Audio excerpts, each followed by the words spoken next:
Of you. I request Dr. Nara Garu to proceed with the proceedings.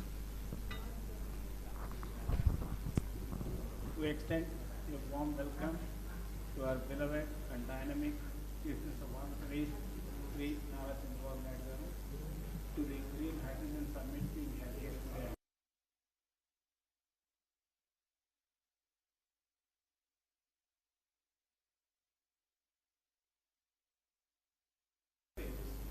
Like Pradesh and others. Sir, SRM University has already developed indigenously an electrolyzer which can produce 500 kilograms of hydrogen per annum, and it is scalable up to 150 tons. So we want to take it up at industrial level with the kind support and collaboration of the government and the industry. We want to set up innovation center here at SRM for hydrogen technologies. In the next 2 years, we assure and commit to the Honorable Chief Minister that we will develop a hydrogen power car between Vijayawada and Visakhapatnam with refueling facilities along the way. Also, this university proposes, and as you directed us on 11th March, to develop a hydrogen powered train between Vijayawada, Hyderabad and Visakhapatnam, where hydrogen is available. These two things we would like to do with the kind support of the Government of Andhra Pradesh, the industry present here, and Ministry of Railways. Now I request Dr. Satyanarayanan to speak, then we will go to Pranav Tanti.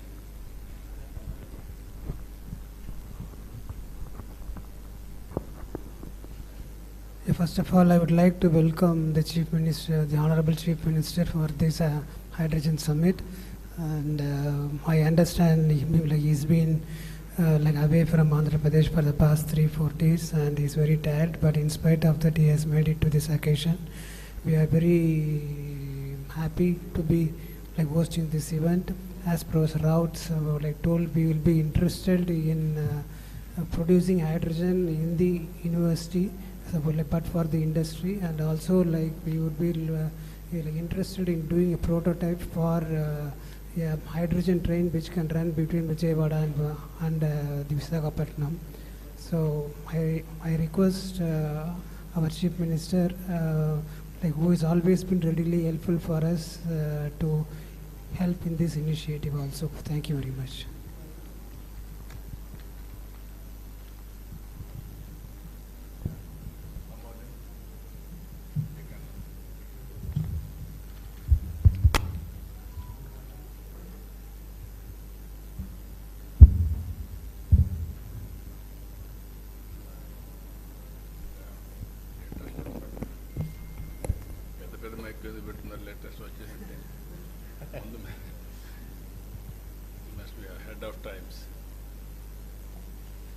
Okay, now I'm very happy to come this interaction session. After that, inaugural session will be there. 2 days, all of you are going to be here to finalize the agenda. Green Hydrogen Summit 2025. I welcome all of you. I want to hear from you now. We are taking all initiatives, how to go about brief introduction of the subject, then we'll go to main meeting. I am assuring you, what all you bring new ideas and innovations. We are here to execute and produce proof of concept in a big way. That will be replicated nationally and globally. And also we will follow wherever there is a best practice or innovation, as it is, we will adopt it. We will work plus on that. That is our intention. I am very happy. Now we can interact. Sir, now I request Pranav Tanti, CEO and President of Switzerland Group, and they are very keen to invest for production of green hydrogen. I had a brief discussion with Pranav Tanti. They want to produce 40,000 tons of green hydrogen in Andhra Pradesh, provided the Honorable Chief Minister will provide necessary facilities. So now I request Pranav. Respected sir, other dignitaries, thank you so much for this opportunity. So I'll just spread a different version of Synergen, which is our company. Suzlon is obviously a wind turbine manufacturing company. Synergen is in the green molecules, green fuels. We have currently advanced stage development in Texas, Houston. 40,000 tons of hydrogen capacity and 200,000 tons of ammonia, green ammonia. It's an integrated plant. We have 250 megawatts of behind-the-meter solar and 500 megawatts of wind integrated with the grid. So this facility, it seems simple, but the biggest challenge that we have seen in the last 4 years of working on this thing is the aspects of commercialization. Right? It's various moving pieces. The typical pieces have been the land, water, and power. These three pieces needs to be very critically aligned, very close to the port to make sure that the larger production actually is for an export market. The good quantum can be for the domestic market also. So the hydrogen piece is for the domestic, the larger component is for the export.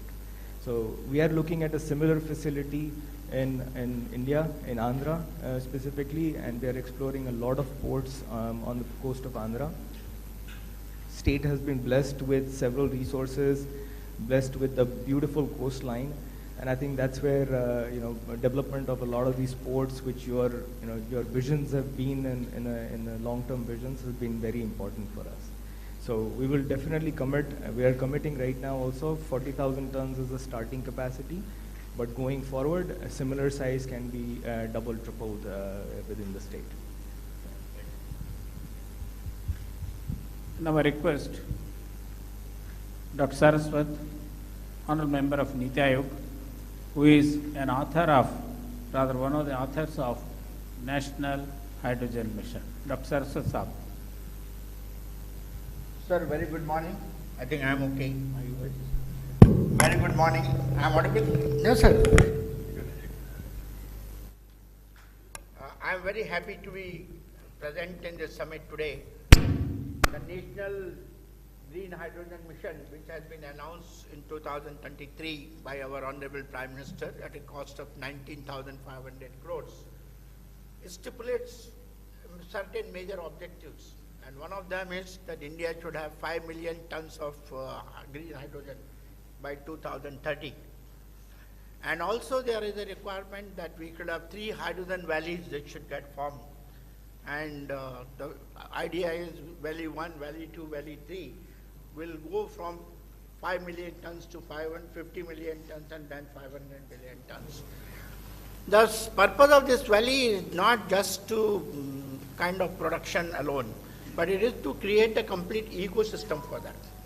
All of us know that green hydrogen will become affordable only if we are able to bring down the cost of the electrolyzers. And the power is becoming more and more cheaper as well as cleaner.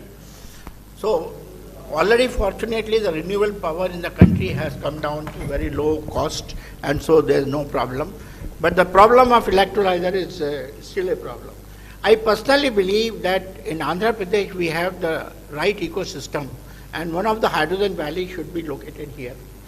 And what we should do here is that with the help of many of our industry partners who are here today, we should set up a large-scale electrolyzer plant. And Dr. Nara mentioned that they have a technology. Yes. Certainly we can take that technology or beyond, or any other technology which is more suitable. But ultimately, scale is important. Yeah. Sir, there is a figure I want to mention to you. Unless there is a scale of something like 5 terawatt hour, bringing down the cost of electrolyzer from today's approximately $600 per kilowatt hour to $130 per kilowatt hour, our objective of getting $2 and less the cost of green hydrogen is not feasible. This is a well documented, simulated figure, globally available. Now, it can have minor variations because India is a cheaper country in that sense, and we may be able to do it at a much lower cost. But scale is important. So that scale plant I request with the help of your leadership and with the help of industry participation, and technology is coming, we should do it. Second area, I would recommend that under the hydrogen valley in Andhra Pradesh, we should go for the storage of hydrogen. Is a major problem. Because hydrogen produced at one place but required at other place. It requires that we should have gaseous hydrogen compression and storage facility. In India today, there is no large-scale type 4 cylinder facilities available in the country. Small scale somewhere is happening. We need to set up a large-scale type 4 cylinder plant here. Now that would take us for the complete ecosystem, not only manufacturing, testing also. So today we are sending all our cylinders to Germany for testing. I think we should set up a plant in Andhra Pradesh here and complete. We should be able to do it here in Amaravati and places. We should be able to set up that. Third thing is, sir, today a lot of presentation was there on the fuel cell. Ultimately, when hydrogen is used for mobility, it will have to need the fuel cells also. So another plant what is needed is that of the fuel cell. Dr. Lele made a very wonderful presentation just in the morning, and they have technology. Only what we have to do is again bring the industry today and set up a good fuel cell manufacturing facility that can be done. And for the purpose of mobility again, hydrogen can be carried as a gas, or hydrogen can be carried in the form of either ammonia or in the form of methanol or ethanol. I think the technology what they have of converting ethanol directly to hydrogen that can be used, or technology what we have developed, methanol directly to hydrogen that can be used for heavy duty trucking and marine applications. A large number of ships today, sir, are now going to use only methanol as a fuel for marine application. Methanol is not used as methanol. Methanol is converted into hydrogen, and hydrogen is put into the fuel cell and then electrification. So that is again one area where I would say this particular hydrogen valley should do. Sir, I think in the country, this should become the hub as far as the hydrogen ecosystem in the country is concerned. Only one request I am making. Till such time the cost of green hydrogen comes down, other forms of hydrogen also we should not shy away.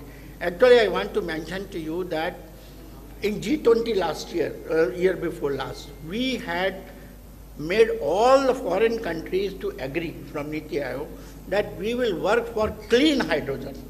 We will not work for only green hydrogen. Our ultimate aim is green hydrogen because that is the zero carbon. But affordability is important, and if I want my steel industry to become user of the hydrogen or refineries to become user of green hydrogen, the cost has to come down. Blue hydrogen is available, so we should be able to do that today, and it can be produced from number of sources. We can have biomass, we can have coal, we can have natural gas, many other things and those things. All these things can be done in this state, and under your leadership, with the help of industry, I think we should be able to do that. Thank you. Sir, now I request Dr. Ashish Lele, Director, CSIR, National Chemical Laboratory. As Dr. Saraswat mentioned, they have developed the technology to a matured level. Now, Dr. Ashish Lele. Thank you, sir. Thank you for giving this opportunity. I am the Director of National Chemical Laboratory, a premier CSIR lab in the city of Pune. We've started working in the fuel cell development area since 2005, and we have come to a stage where we can produce with our industry partner anywhere between 20 to 100 kilowatt fuel cells as standard modules. And then these are modularized. So if you want 200 kilowatt, it will be 2 modules of 100 kilowatt. So depending on which application we are looking for, all of these applications can be configured with the right kind of fuel cells. This is a fully indigenous fuel cell. Every component within the fuel cell also is now indigenized. So we have set up the whole ecosystem. There's a industry partner who is now making large fuel cells and also integrating them with the other parts of the drivetrain, like batteries and DC-DC converters and so on. So we reached a full prototype level. The first indigenous catamaran was launched by the Honorable Prime Minister last February. We have also demonstrated cars, buses, so all of it. So sir, as Dr. Saraswat very rightly mentioned, in ports there is very large applications for fuel cell based mobility, whether it is catamarans or tug ships and so on, which require anywhere between 50 to 100 plus kilowatt fuel cells. In ports, I think this would be a great application, as well as in drones. We are now working with a few drone companies to develop fuel cell based high endurance, long distance traveling drones. So we'll be very happy to participate in any effort in Andhra Pradesh to take these technologies now to real commercial scale. We have done enough prototyping now. We are looking for opportunities to now scale up and commercialize. So very, very helpful. Thank you. So the Honorable Chief Minister is kindly aware that AM Green has set up their plant in Kakinada with a goal of producing 3 million metric tons of green ammonia. Now I request Dr. Ramkumar, CTO of AM Green. So, respected sir, good afternoon and thanks for this opportunity. So I represent two group companies, Greenco and AM Green. Greenco is a renewable energy company which produces green electrons, and AM Green is the green molecule company which is launched last year. So as Professor D.N. Rao was mentioning, already the Nagarjuna Fertilizers was acquired by us in Kakinada, and now there is a very brisk activity going on to convert this Nagarjuna Fertilizer plant into 1 million metric ton to start with 1 million metric ton of green ammonia. And to support that, sir, we are setting up 1680 megawatts of electrolyzer capacity for producing green hydrogen, because with green power and green hydrogen we are going to produce the green ammonia. And sir, you will be very happy to know that from Andhra Pradesh, for the first time in the country, we have finalized the supply contract for November 27 from Kakinada port to supply green ammonia produced in Kakinada all the way to Europe to Uniper, a company, German-based company. Already firm contracts have already been placed, sir. Our first supply will start by end of November 2027. And apart from this, sir, you are already aware, I was told that you and your other cabinet colleagues have already visited world's largest pump storage hydro project at Pinnapuram, which is nearer to Kannur. And sir, the distinction of this project is that it is a 2 gigawatt capacity storage where greenfield lower reservoir of water and upper reservoir of water has been created. It acts as a water battery, and with the help of this pump storage hydro, our renewable power delivered cost round the clock, renewable energy round the clock, RERTC is the normal acronym, is below $55 per megawatt hour. Nobody in the world is betting on this number, whereas we bet this and we won the orders for this. And also our promoters, Mr. Anil Chalmalasetti and Mahesh Kolli, they want to make Kakinada as a green energy hub, and we are planning for 500,000 tons per annum of biorefinery, where we would like to grow the Napier grass, Indian Napier grass, and convert the Napier grass into bioethanol and other value-added products. So for all of them, Kakinada would be the hub in Andhra Pradesh. So I would be very thankful, sir, for the kind support of the government for this. Already we received some subsidy from the government of Andhra Pradesh. Sir, I request Dr. R.K. Malhotra, President of Hydrogen Association of India. He has rich and vast experience in the energy sector. Presently, he is the senior advisor to the Minister of Petroleum, MNRE, and many agencies. Now I request Dr. Malhotra. Good afternoon, sir. It's a privilege to be in this meeting with you. You are known as a very progressive Chief Minister of the country. We have seen the kind of progress you made earlier, and now when you build up the new capital, I think hydrogen should be the focus area. AM Green is doing a good job. Suzlon wants to do big projects. But as Dr. Saraswat mentioned, that you have Visakhapatnam refinery also, and where the hydrogen can be produced, blue hydrogen can also be delivered. So a mix initially, as long as the hydrogen, green hydrogen cost is higher, for various applications there will be some reluctance. So mix of blue and green, if it is used, you can become the leading state in the hydrogen economy in the country. So maybe when you build up the new capital like Amaravati, you should have hydrogen buses plying, which can run. Initially, the cost will be higher with green. So initially, you can start with the gray hydrogen or blue hydrogen, and then color agnostic approach and demonstrate the fuel cell buses, which Dr. Ashish Lele, they are 2 times more energy efficient as compared to the internal combustion engines. So your overall energy consumption will come down. Second suggestion which I would like to make is that maybe you can adopt some villages where you can have localized distributed power generation. You can have solar power to generate electricity, then you can have villages using that power during the day for cooking maybe, or converting into hydrogen, and then hydrogen stoves also. Scotland is a country where a lot of developments on cooking stove applications. So villages can use that hydrogen, maybe in tractors also, maybe for irrigation pumps. So that kind of approach also, daytime you can use solar energy, store it in the extra solar energy can be stored in the form of hydrogen, and then it can be used. So maybe these are some of the suggestions. From Hydrogen Association side, we have been supporting and educating people on various kind of activities related to hydrogen. We'll be very happy to work for Andhra government also if any proposal is required or any support is required from our association. What is the cost difference between hydrogen storage and also battery versus to pumped storage? So that cost difference between pump storage and hydrogen storage in different forms, because if you have to have compressed... No, I can understand. It is a conversion. Yes. I can understand. Now, so as on today... Pump storage will be much cheaper. We are all working as on today. Yes. Storage is much cheaper. Because the life of battery is just 8 years. So to say, even if you take the best chemistry battery... So only temporary, immediate, how to solve the problem, we are going for battery. Even there will be some more innovations in battery, then it will help. Meanwhile, it will come. Hydrogen storage. Hydrogen storage, that is another area.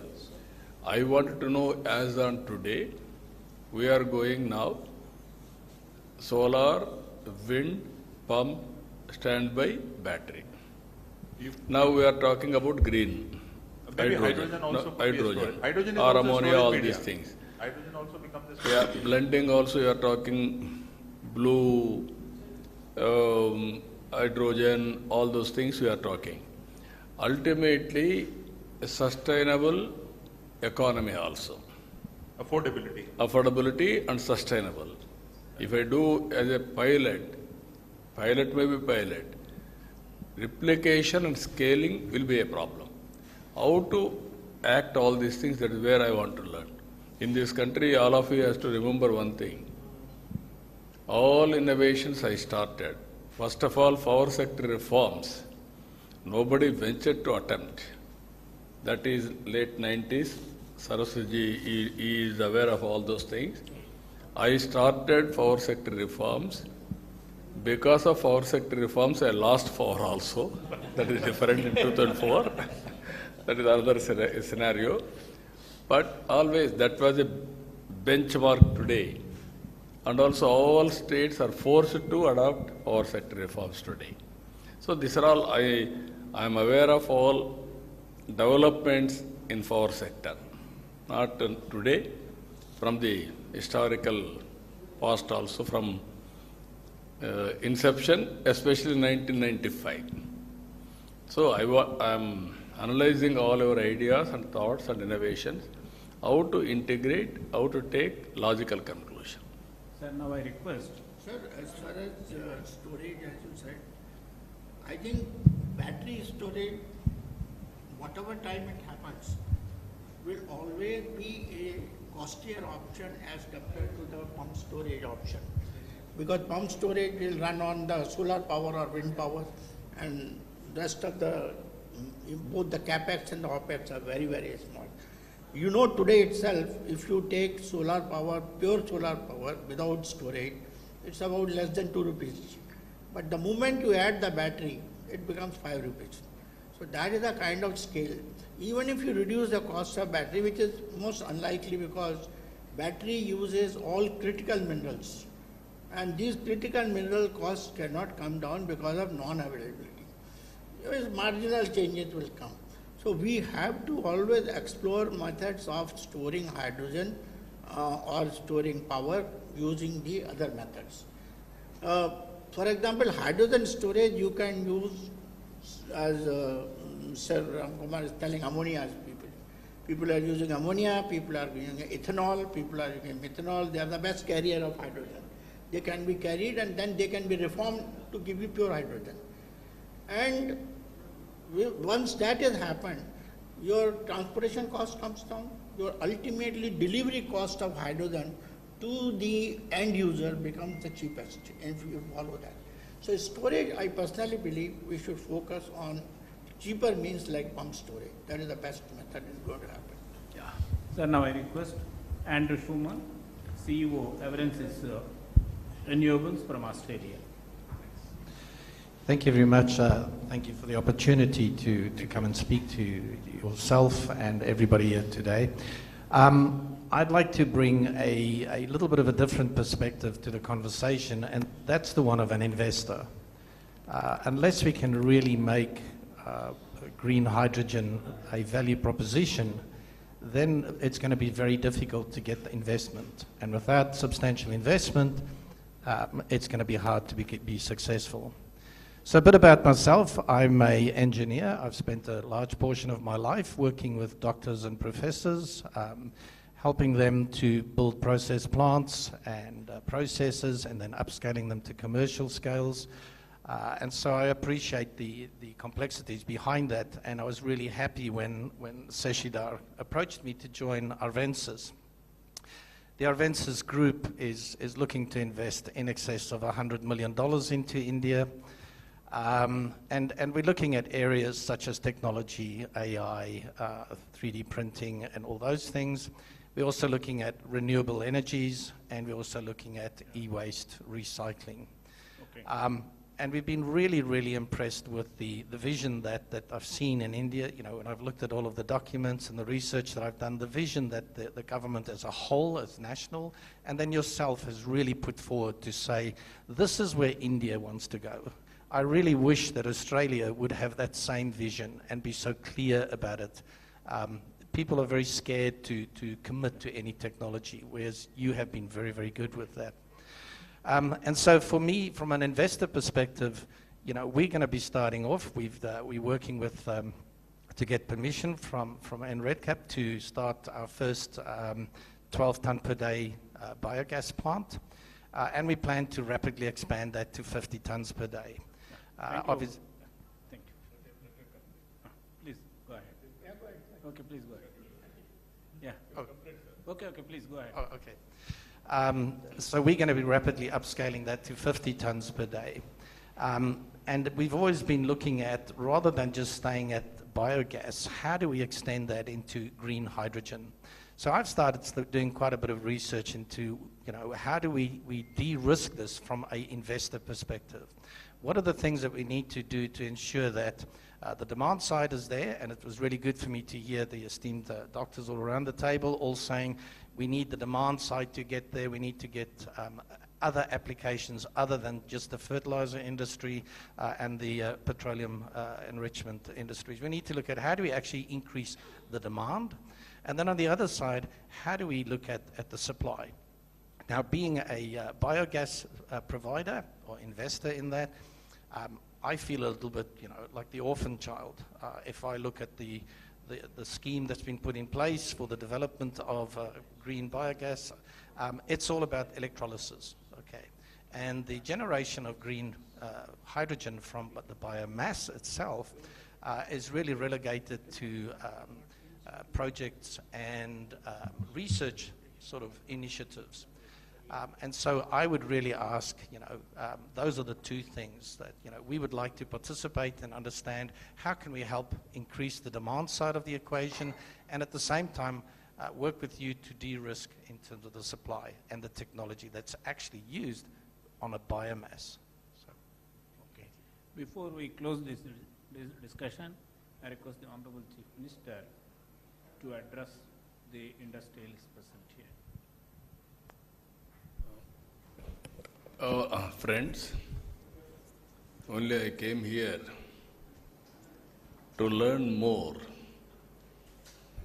and also adopt all those new technologies, new innovations, ultimately how to reduce the cost of energy.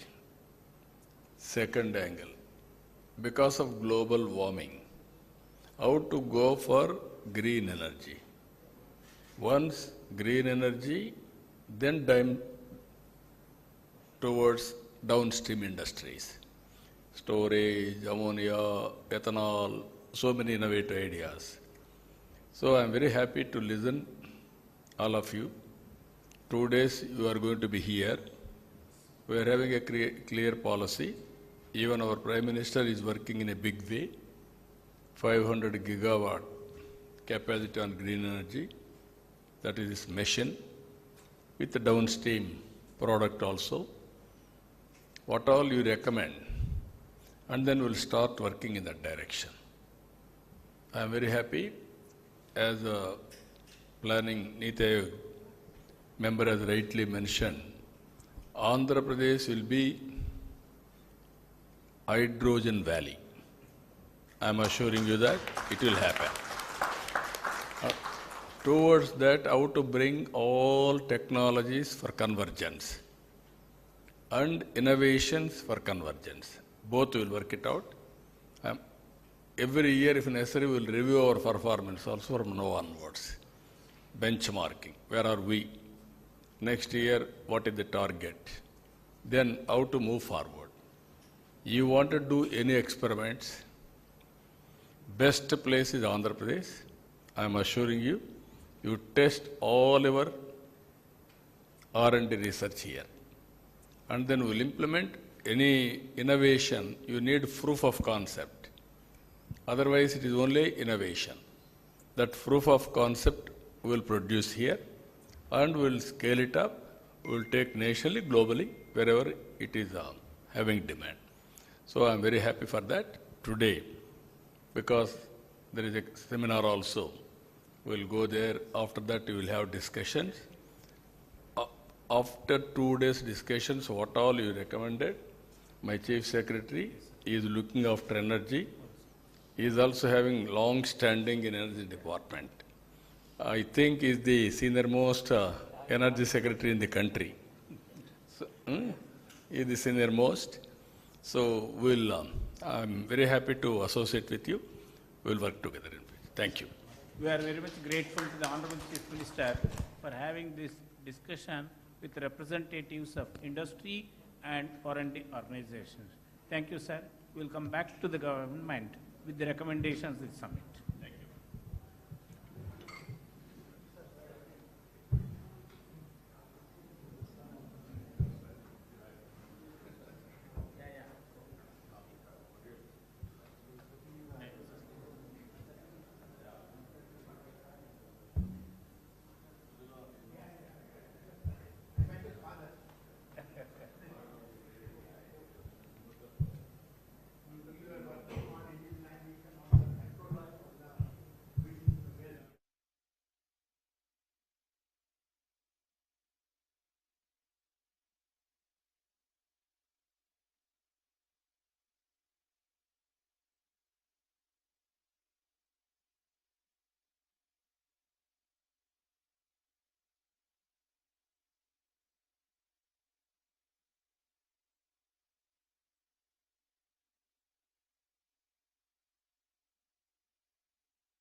bipolar plates, which actually is a titanium metal grade 2, and these bipolar plates are stacked together and make an electrolyzer.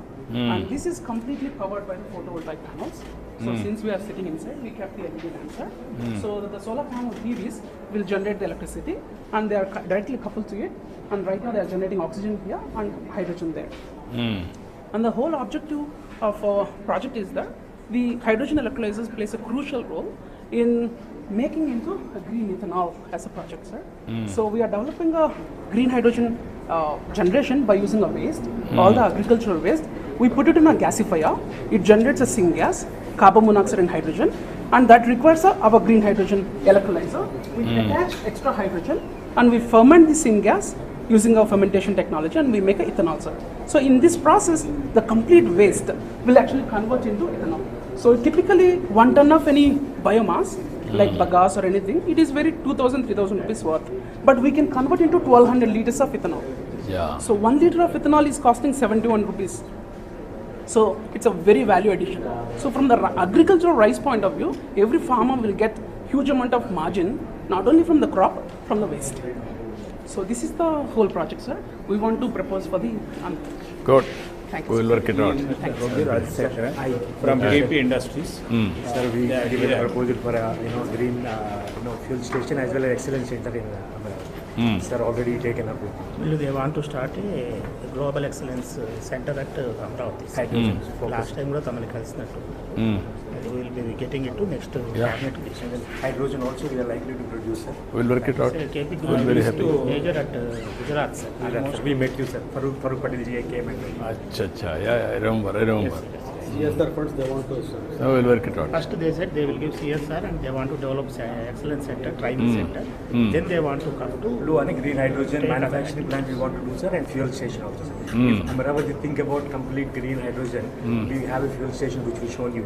One EV station, that is also green EV station, as well as one green hydrogen hub will be there. You can declare that entire Amaravati should only run on a hydrogen or EV. That sort of a thing we can definitely. No, we will work it out, that ecosystem. Thank you, sir. Hello. This is the project, sir. Meere sanction చేశారు 2018 లో. Yeah, I remember. This is a reality, sir, now. No, I remember. Because power is getting withdrawn from here already. And this is the Kakinada project, which is this is the Nagarjuna. Ammonia. ముందు phase 1 లో 500,000 tons, sir. ఆ తర్వాత 28 కల్లా full 1 million ton. I think countryలోనే we are the number 1, sir. 83 we brought Nagarjuna. Now you are converting. Yes, interesting. Pankaj Patak wants to explain recycling of e-waste. Sir, we are having a different approach of recycling the e-waste through hydrometallurgical process. So right now we have developed a technology which is going to be for upscaling this thing PRL5, where we are having the cathode material and we are having the selectivity of the metal like lithium, cobalt, nickel, manganese. We can select it later, and later on we can make up for the battery manufacturing. So we have made the precursor, and that can be reused for the battery manufacturing. So these are the things we are having it, and also we are going to run for the pilot scale. Okay, very nice.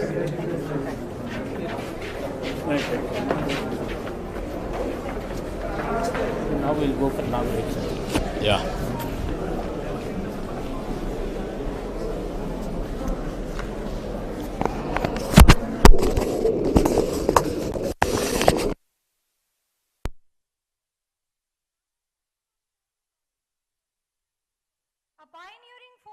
In modern governance and a leader whose unwavering commitment to innovation, sustainability and public service continues to shape the future of Andhra Pradesh. Thank you for gracing this summit, sir. We now request Professor D. Narayan Rao, Executive Director, Research, SRM Group of Institutions, to kindly lead the dignitaries onto the dais.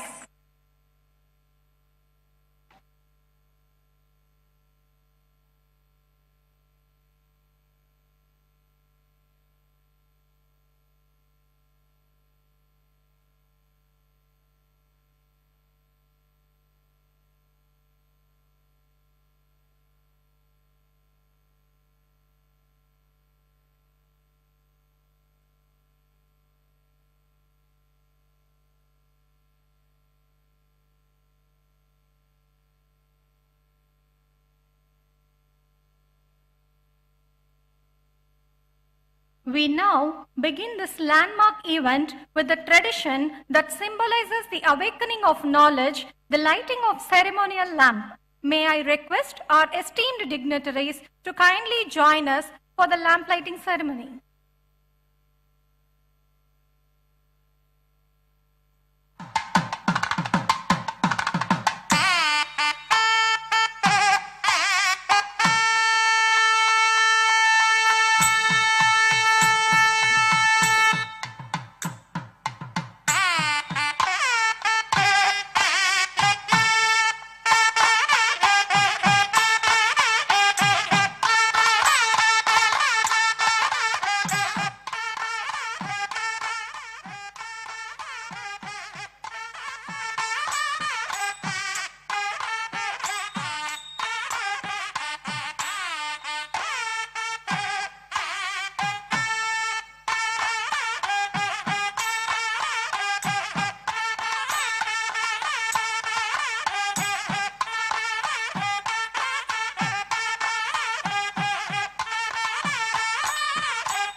Let us begin with the welcome address by Dr. P. Satyanarayanan, Pro-Chancellor, SRM University, Andhra Pradesh. We request you to kindly deliver the welcome note, sir.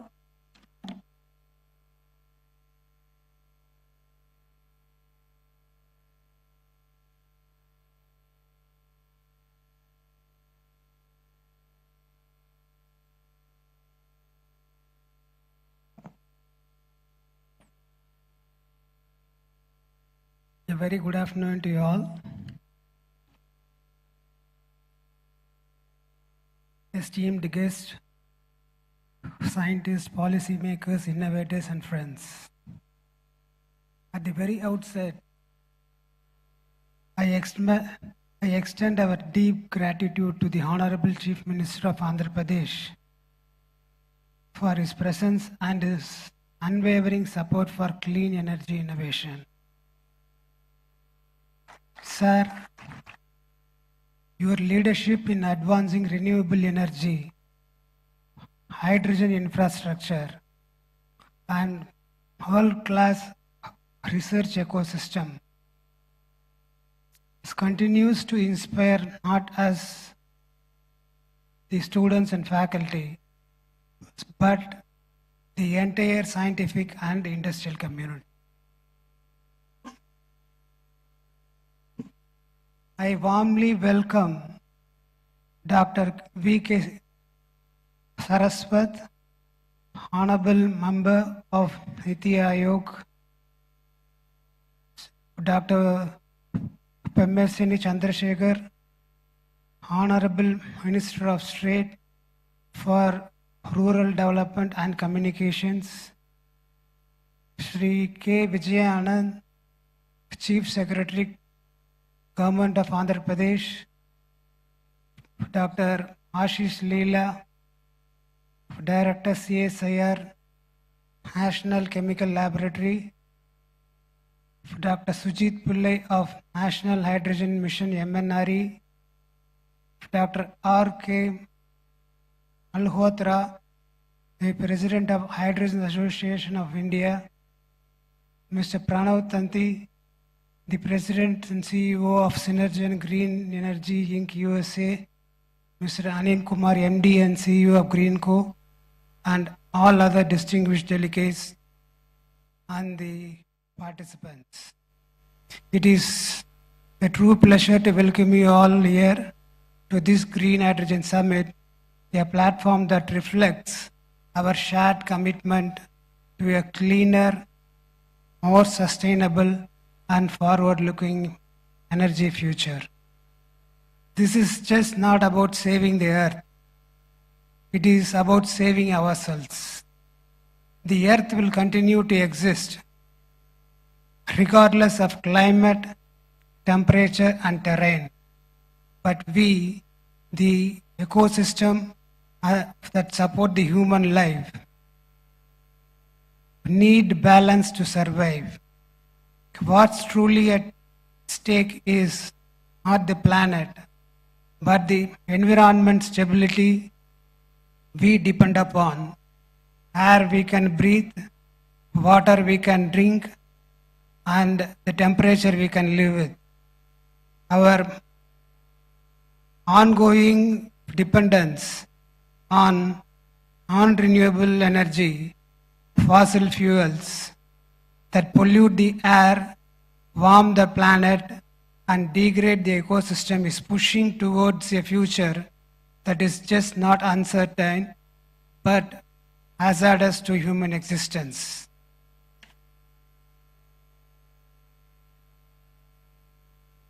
That is why the transition to renewable energy is not just important, it is urgent. And in this transition, the green hydrogen has a very critical role. It is one of the few clean energy sources capable of addressing industry scale needs, long distance transport, grid level storage, and the areas where the batteries and the technologies fall short. Recognizing this, the Honorable Chief Minister has taken a pioneering step by launching Andhra Pradesh Green Hydrogen and Green Ammonia Policy in 2023. This policy outlines a clear vision to produce 500,000 tons of green hydrogen per year and 2 million tons of ammonia per year, backed by strong incentives. From ST reimbursements, electricity duty waivers, to land concessions and priority port access. These are not symbolic steps, they are concrete foundations to make Andhra Pradesh a national and a global hub for green hydrogen. And what makes this even more inspiring is the mindset behind it. It was on this very stage that Chief Minister once said, being a visionary is a problem. And yet, he chose to envision what others wouldn't, that courage to move ahead despite the weight of uncertainty is what defines his leadership and that makes history. At SRM, we believe in that vision and we are committed to growing with the Andhra Pradesh state. As the Andhra Pradesh builds Amaravati as a capital of the future, we at SRM University AP want to grow alongside it to be part of its transformation and history. In line with this vision, we are proud to announce the launch of the SRM Institute of Emerging Technology. At its heart, it will have the Department of Energy Engineering, one of its kind, committed to research, innovation, and skill development in the clean energy space. Apart from this, we are also planning for health engineering, financial engineering, defense engineering, and sports sciences. So that makes this SRM Institute of Emerging Technology to be different from the other institutions in India. If we are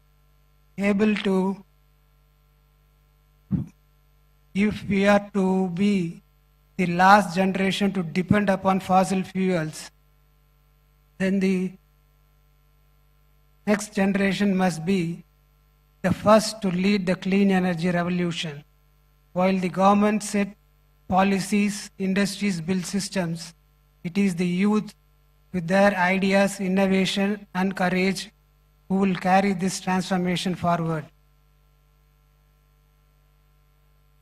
They must not just inherit the planet, they must be empowered to reimagine it.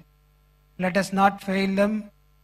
Let us ensure that this borrowed planet passed on to us by our ancestors is returned to the next generation in a livable, breathable, and a beautiful form. Let us be the last generation that depended on fossil fuels and at the first that made the clean energy truly universal. Let's work for it. Thank you very much.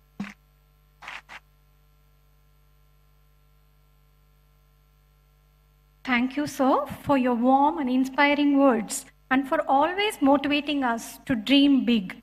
We now invite Professor D. Narayan Rao, Executive Director, Research, SRM Group of Institutions, to set the stage by introducing the vision and purpose of Green Hydrogen Summit.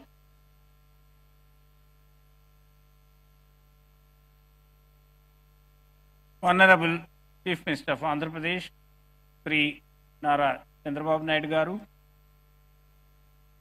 well-wisher and mentor of SRM AP, and Honorable Member of Niti Aayog, Dr. Saraswat, very sharp and young Minister of State for Rural Development and Communications, Dr. Pemasani Chandrasekhar, President of SRM Group, Dr. Satyanarayanan, the Chief Secretary, Sri Vijayanand, the well-known industrialist, Mr. Pranav Tanti, Professor Malhotra, President of Hydrogen Association of India, Dr. Ashish Lele, Director, CSR, National Chemical Laboratory, Pune, Dr. Sujit Pillai of the National Hydrogen Mission of MNRE, my colleague, Professor Satish Kumar. I extend a warm welcome to all of you, particularly the industrialists who came from different parts of the country and abroad, the delegates of the Hydrogen Summit, scientists, faculty members, research scholars, and my dear friends of print and electronic media. Once again, I have a great pleasure inviting all of you to the Green Hydrogen Summit 2025 being held at SRM AP today and tomorrow. India's deep commitment to aspirational climate goals, which the Honorable Chief Minister also mentioned in the last few minutes in the discussion meeting, these commitments have been widely acknowledged by the Committee of Nations. India plans to become energy independent by the year 2047. The Union Cabinet approved several science and technology missions, including the prestigious National Hydrogen Mission with an impressive outlay of 19,744 crores of rupees. The key objectives of the mission are making India a leading producer and supplier of green hydrogen to the world, reduction in imported fossil fuels. Expected outcomes of the mission by 2030 are development of green hydrogen capacity of 5 million metric tons per annum, indigenous development and manufacturing of electrolyzers, creating opportunities for employment and economic development. Hydrogen, with its remarkable attributes of high energy density, zero emissions, has a wide variety of applications. With the permission of the Honorable Chief, I want to mention some of the potential applications in this country. Ministry of Road and Transport and Highways will enable adoption of green hydrogen in the transport sector. Ministry of Ports, Shipping and Waterways will play a crucial role for establishing capabilities for export of green hydrogen and its derivatives. Now, hydrogen-powered drones are becoming very popular all over the world. The Honorable Chief Minister has created Drones Corporation of Andhra Pradesh, which could consider to develop hydrogen-powered drones. This will be the first state in the country to develop hydrogen-powered drones. Ministry of Petroleum and Natural Gas will be facilitating uptake of green hydrogen in refineries and city gas distribution. Green steel. Steel production is one of the potential sectors where green hydrogen can replace fossil fuels. Ministry of Steel will drive adoption of green hydrogen in the steel sector. European countries say we'll import only green steel. So this is a great opportunity for Visakhapatnam steel plant to go for steel production using hydrogen. Now I have a request to the young Minister of State for Telecommunications. The backup power requirement of telecom towers presents an apt opportunity to deploy reliable and on-demand renewable energy solutions. Sir, it is estimated that these towers in the country consume about 2 billion liters of diesel every year. So hydrogen could be considered as a backup energy source.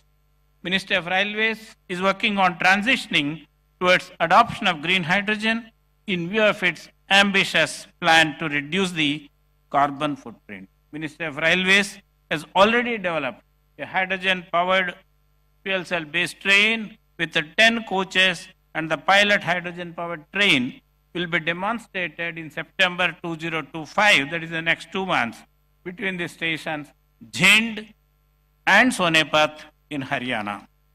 In March 2025, the Honorable Chief Minister directed SRM University AP to develop a hydrogen-powered train between Hyderabad and Vijayawada. Then immediately Chief Minister said, no Narayan Rao between Hyderabad and Visakhapatnam. Yes, sir, we are at it. Now, yeah, please.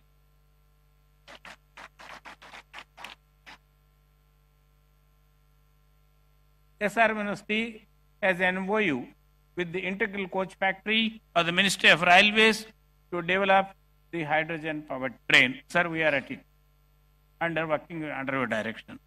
We earnestly request the kind support of the Honorable Chief Minister and the Ministry of Railways for the development of this hydrogen-powered train as a flagship project of the state of Andhra Pradesh.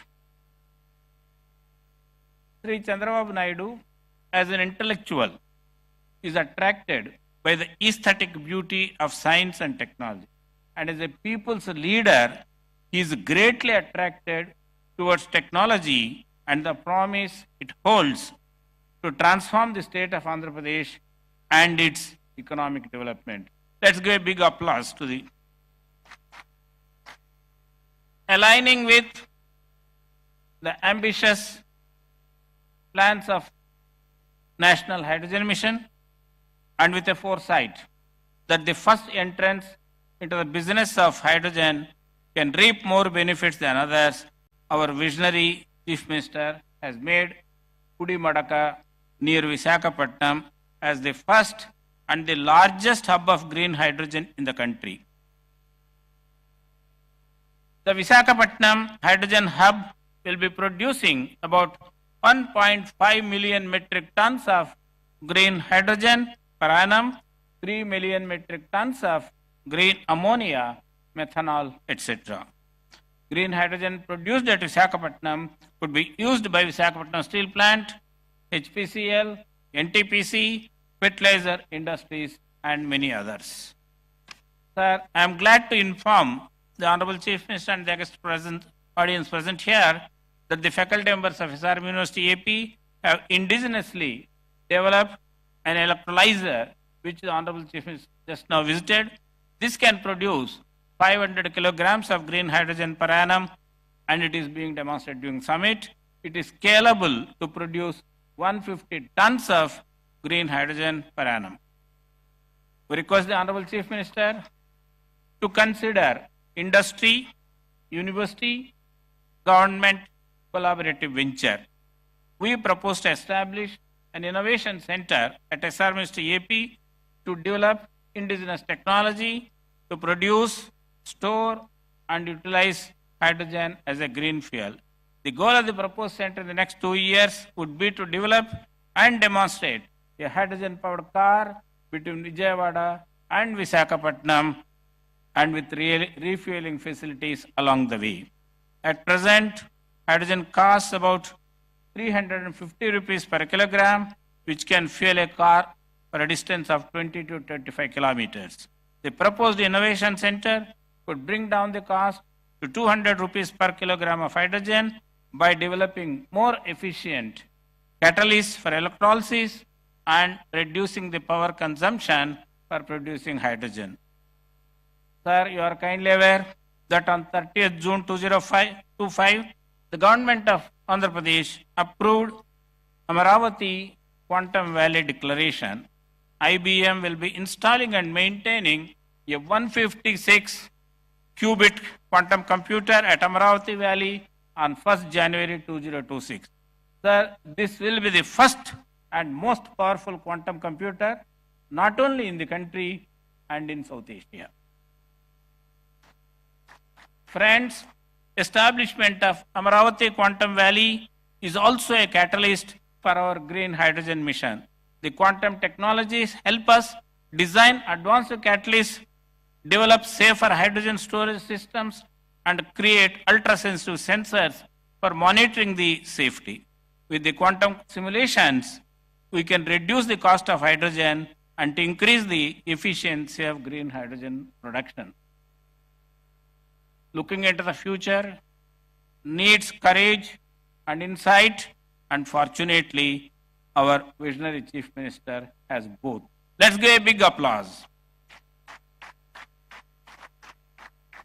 During the exciting decade of 2014-24, the Government of India launched several SNT missions, including the National Hydrogen Mission, National Quantum Mission, National Semiconductor Mission, National Mission on AI. The state of Andhra Pradesh has taken up these missions at an unprecedented fast pace. Dear friends, with all these technological advances and the vision and dynamic leadership of our beloved Chief Minister, the state of Andhra Pradesh will be very different from what it is by 2047, Swarnandhra 2047. Jai Hind, Jai Bharat, Jai Vigyan. Thank you.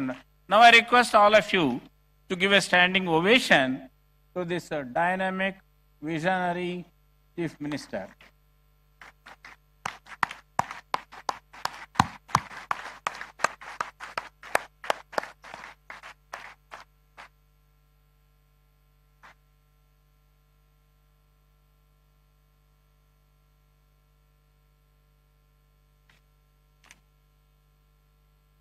Thank you, sir, for framing the summit's goals with such clarity and depth. Now, it's our honor to invite Sri K. Vijayanand IAS, Chief Secretary, Government of Andhra Pradesh, to address the gathering.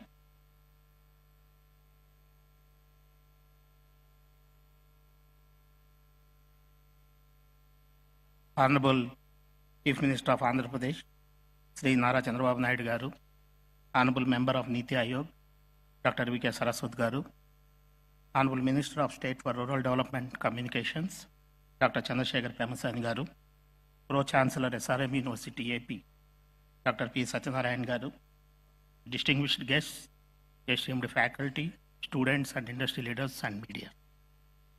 A very good morning and warm greetings to all of you. It is a privilege for me to be part of this transformative gathering, the Green Hydrogen Summit 2025, which is hosted by SRM University and New and Renewable Energy Development Corporation, Government of Andhra Pradesh. This summit is a testament to our collective commitment to building a sustainable future powered by clean energy. Today, we have gathered here to discuss one of the most transformative energy solutions of our time, that is green hydrogen. This summit is not just a platform for dialogue, it is a call to action for governments, industry, and academia to collaborate in building a sustainable and resilient energy ecosystem. I extend my heartfelt gratitude to SRM University for graciously hosting this summit and providing a platform for collaboration, innovation, and progress in clean energy sector. As the world confronts the urgent challenges of climate change, the transition to green energy offers a compelling and scalable solution to all of us. This pathway not only decarbonizes our energy systems, but also redefines industrial processes, transportation, and agriculture. Green energy derived from solar, wind, hydropower, geothermal, and biomass is the foundation for this transition. It is a clean, renewable, and resilient energy system By harnessing this energy to produce green hydrogen through electrolysis, we unlock a versatile fuel that emits only water when it is used. Green hydrogen is rightly called the Swiss knife of decarbonization because due to its wide-ranging applications from refining to steel making to aviation and shipping. The green hydrogen ammonia value chain is critical for decarbonization in particular. It enables deep emission cuts in hard-to-abate sections like steel, cement, and heavy transport.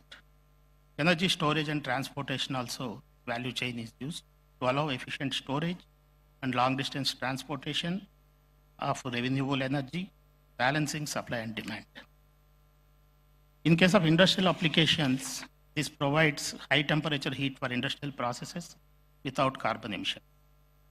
In case of climate mitigation, by reducing CO2 emissions, it contributes to limiting global warming to 1.5 degrees centigrade, as outlined in international climate agreement. As a economic growth perspective, it opens new avenues for job creation, innovation, and green industrial development. Looking and taking all these factors into consideration, Government of India has made significant strides in promoting green hydrogen as a cornerstone of its clean energy transition. National Green Hydrogen Mission is launched in January 2023. Is the India's flagship initiative to promote green hydrogen. It aims to produce 5 million tons of green hydrogen annually by 2030, attract investment worth 8 lakh crores, create more than 6 lakh green energy jobs. The Strategic Interventions for Green Hydrogen Transition is a program supported with NGHM. It provides for 17,490 crores allocated from 2023 to 2029 as production-linked incentive PLI scheme for electrolyzer manufacturing and hydrogen production. India aims to reduce the cost of green hydrogen from $4.5 in 2023 to $1 by 2030 by leveraging low-cost renewable energy, domestic electrolyzer manufacturing. And India is also focusing on infrastructure and export strategy and building a scalable hydrogen ecosystem for industry and transport. Strategic partnerships through India, Middle East, Europe Economic Corridor to boost hydrogen exports. Government of Andhra Pradesh, under the visionary leadership of our Honorable Chief Minister, Sri Nara Chandrababu Naidu garu, we are playing a strategic role in this entire program. Andhra Pradesh is proud to be at the forefront of this India's clean energy revolution. With abundant RE resources, a proactive government, and a thriving industrial base, we are ready to become Green India, green hydrogen powerhouse. Under Swarnandhra Vision 2047, we are committed to become a hub for clean energy innovation and green hydrogen exports. The state has launched Andhra Pradesh Integrated Clean Energy Policy 2024, which provides a comprehensive framework for green hydrogen production and infrastructure, electrolyzer manufacturing, hydrogen-powered mobility and logistics, export-oriented hydrogen corridors. The state targets around 10 lakh crores of investment in clean energy, and the state is offering capital subsidies, GST relief, stamp duty concessions, and incentives for battery storage systems to attract green hydrogen and renewable energy investment.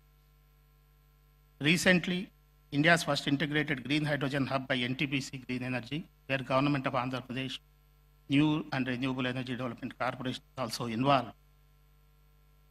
The Hon'ble Prime Minister has laid foundation stone for 1,200 tons per day green hydrogen at Pudimadaka in January 2025. You are also aware 1 MMTPA green hydrogen based green ammonia manufacturing facility at Kakinada by AM Green Ammonia Private Limited they have already started, they did the groundbreaking, already started the work with an investment of 12,000 crores and creating 2,600 jobs.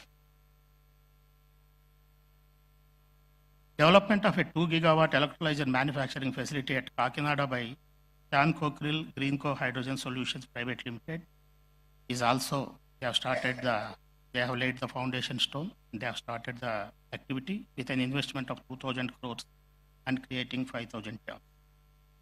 We are also happy to announce that India's first pilot project blending green hydrogen with LPG for industrial heating with an annual green hydrogen capacity of 25 tons per annum at Rockman's Tirupati facility by Hero Future Energies and Rockman Industry. The total investment is approximately 1,000 crores with 2,000 existing employees at the factory. What is the road ahead for us? While these challenges remain, such as high capital costs, energy losses, and storage complexities, our path forward is very clear. There is a need for policy support and subsidies for early stage investments, which by our policy we have provided the best of the industry kind of incentives in this sector. International supply chain development is also one thing important, and continued R&D for efficiency and cost reduction, academic and industry participation to drive innovation. The success of this green hydrogen depends on collaboration between government, academia, industry, and civil society. This summit is a shining example of such collaboration.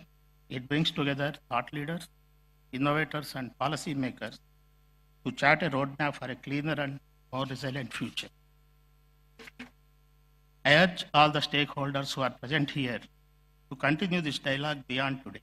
Let us build pilot projects, share knowledge, and create scalable models that can be replicated across the country.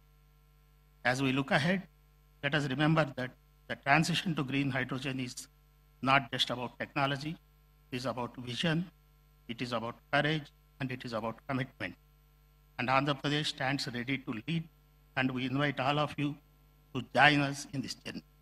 Together, let us make Andhra Pradesh a model for sustainable energy and a proud contributor to India's green future. Thank you.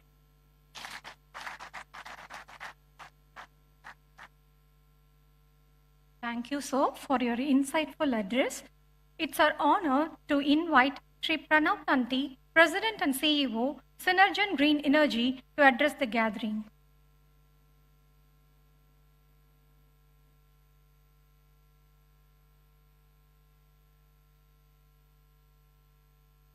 Honorable Chief Minister, Chief Secretary, respected dignitaries, esteemed delegates, distinguished guests, I'm truly honored and humbled to stand here to welcome you. It is for sure a great privilege to welcome you all to the great state of Andhra, where the Green Hydrogen Summit has been established. Andhra Pradesh is delighted to host this remarkable gathering of visionaries, industry leaders, policymakers, future generations, and experts who share a common goal: to harness the potential of green hydrogen as a pivotal force in the transition towards a sustainable and clean energy future. If I can pause and ask a basic question, why hydrogen? What makes hydrogen so special? Hydrogen is the simplest element. It is the most abundant element. So why hydrogen? Well, the answers are in the challenges that we all face in this energy transition. In the renewable space, in the green space, we all face the issues of expansion beyond a certain capacity. All of us have been working with electrons for many decades, and we know that electrons are very notorious. They don't like to be told what to do. They don't like to be stored. They don't like to be moved around. And I can go endless. We've seen many challenges of the grid, challenges of the green power. I think hydrogen and hydrogen's derivatives is a simple solution. We need to figure out how do you make a transition towards a molecule. A green electron to a green molecule gives those answers.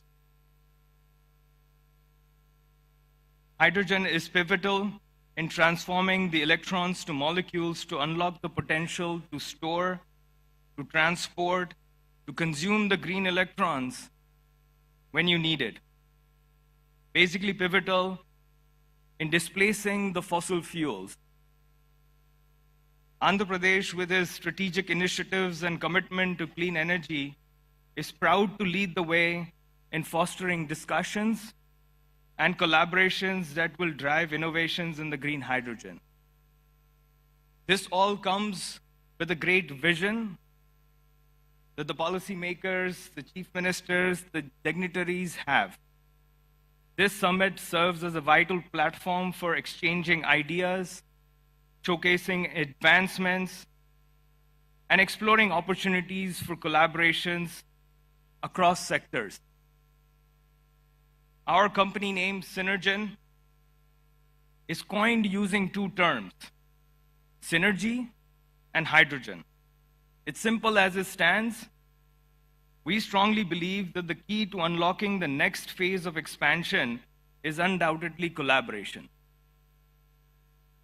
We all need to come together as one force to make it a success.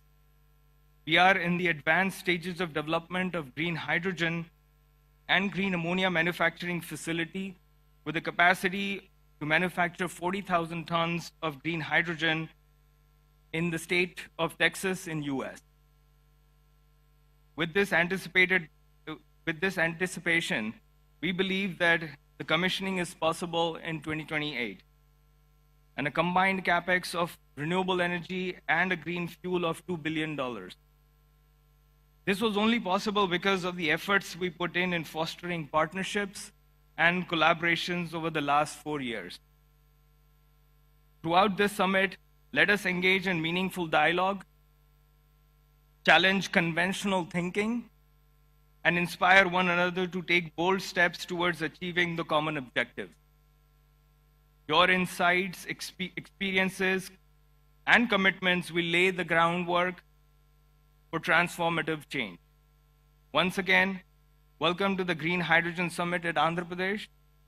Let us harness the power of collaboration and innovation to fuel the sustainable future for the generations to come. Thank you. Thank you, sir, for your inspiring message.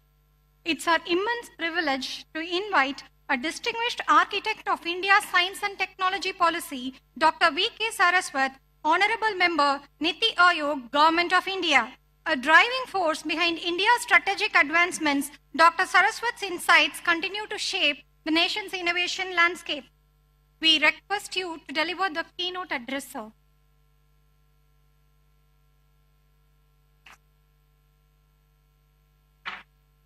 Namaskara.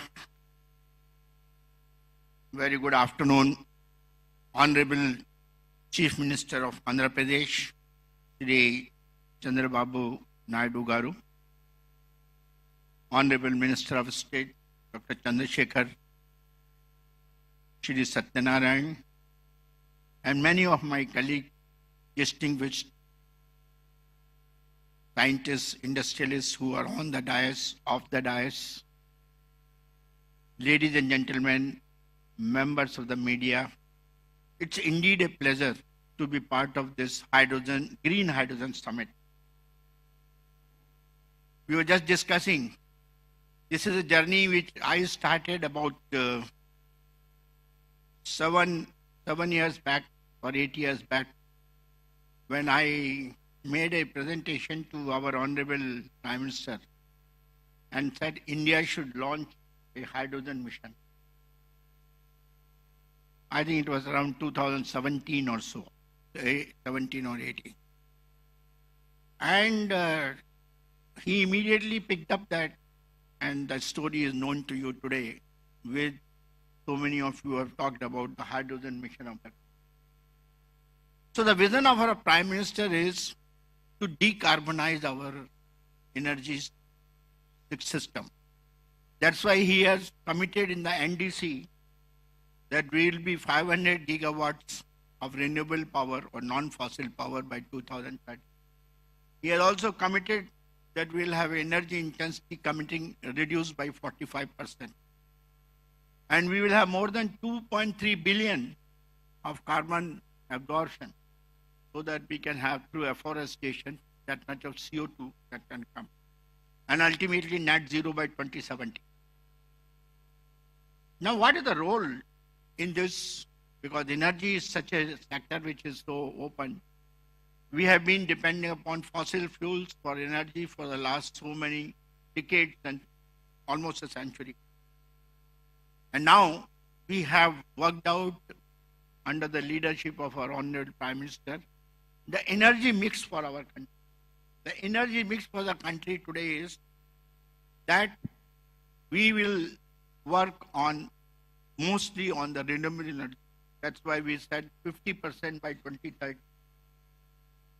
We will work on alternate fuels, non-fossil fuels, alternate fuels which are less polluting like ethanol, methanol, ammonia. We will give a major push to nuclear energy. That is another area which you might have heard in the recent past. It has been announced in the last budget that India will have 100 gigawatts of nuclear power by 2047. Why do we need nuclear power? Because when you talk of renewables, it has its own vagaries with respect to variations in the availability. And for meeting that base load requirement, the most non-polluting form of energy is nuclear. So that's why the nuclear comes. And now new technologies in nuclear are also emerging, which will be able to meet the requirement of power for difficult to abate sectors like steel, cement, refinery, and so on. In this kind of an energy mix, when we talk of, mobility becomes one of the major requirements because that's another polluting area. And in that mobility, when you talked of alternate fuels, the top cleanest fuel comes is hydrogen. Hydrogen is the cleanest fuel available, and that's why it's called fuel for the future. Unfortunately, or fortunately, we have been using hydrogen in various fields, refineries, petrochemicals, many other areas. And we have been producing hydrogen mostly from the natural gas, sometimes from coal, and sometimes from biomass. After doing a lot of analysis, what are the various means of producing hydrogen, people have started giving it color. Somebody says gray hydrogen, somebody says blue hydrogen, somebody says pink hydrogen, turquoise hydrogen, white hydrogen.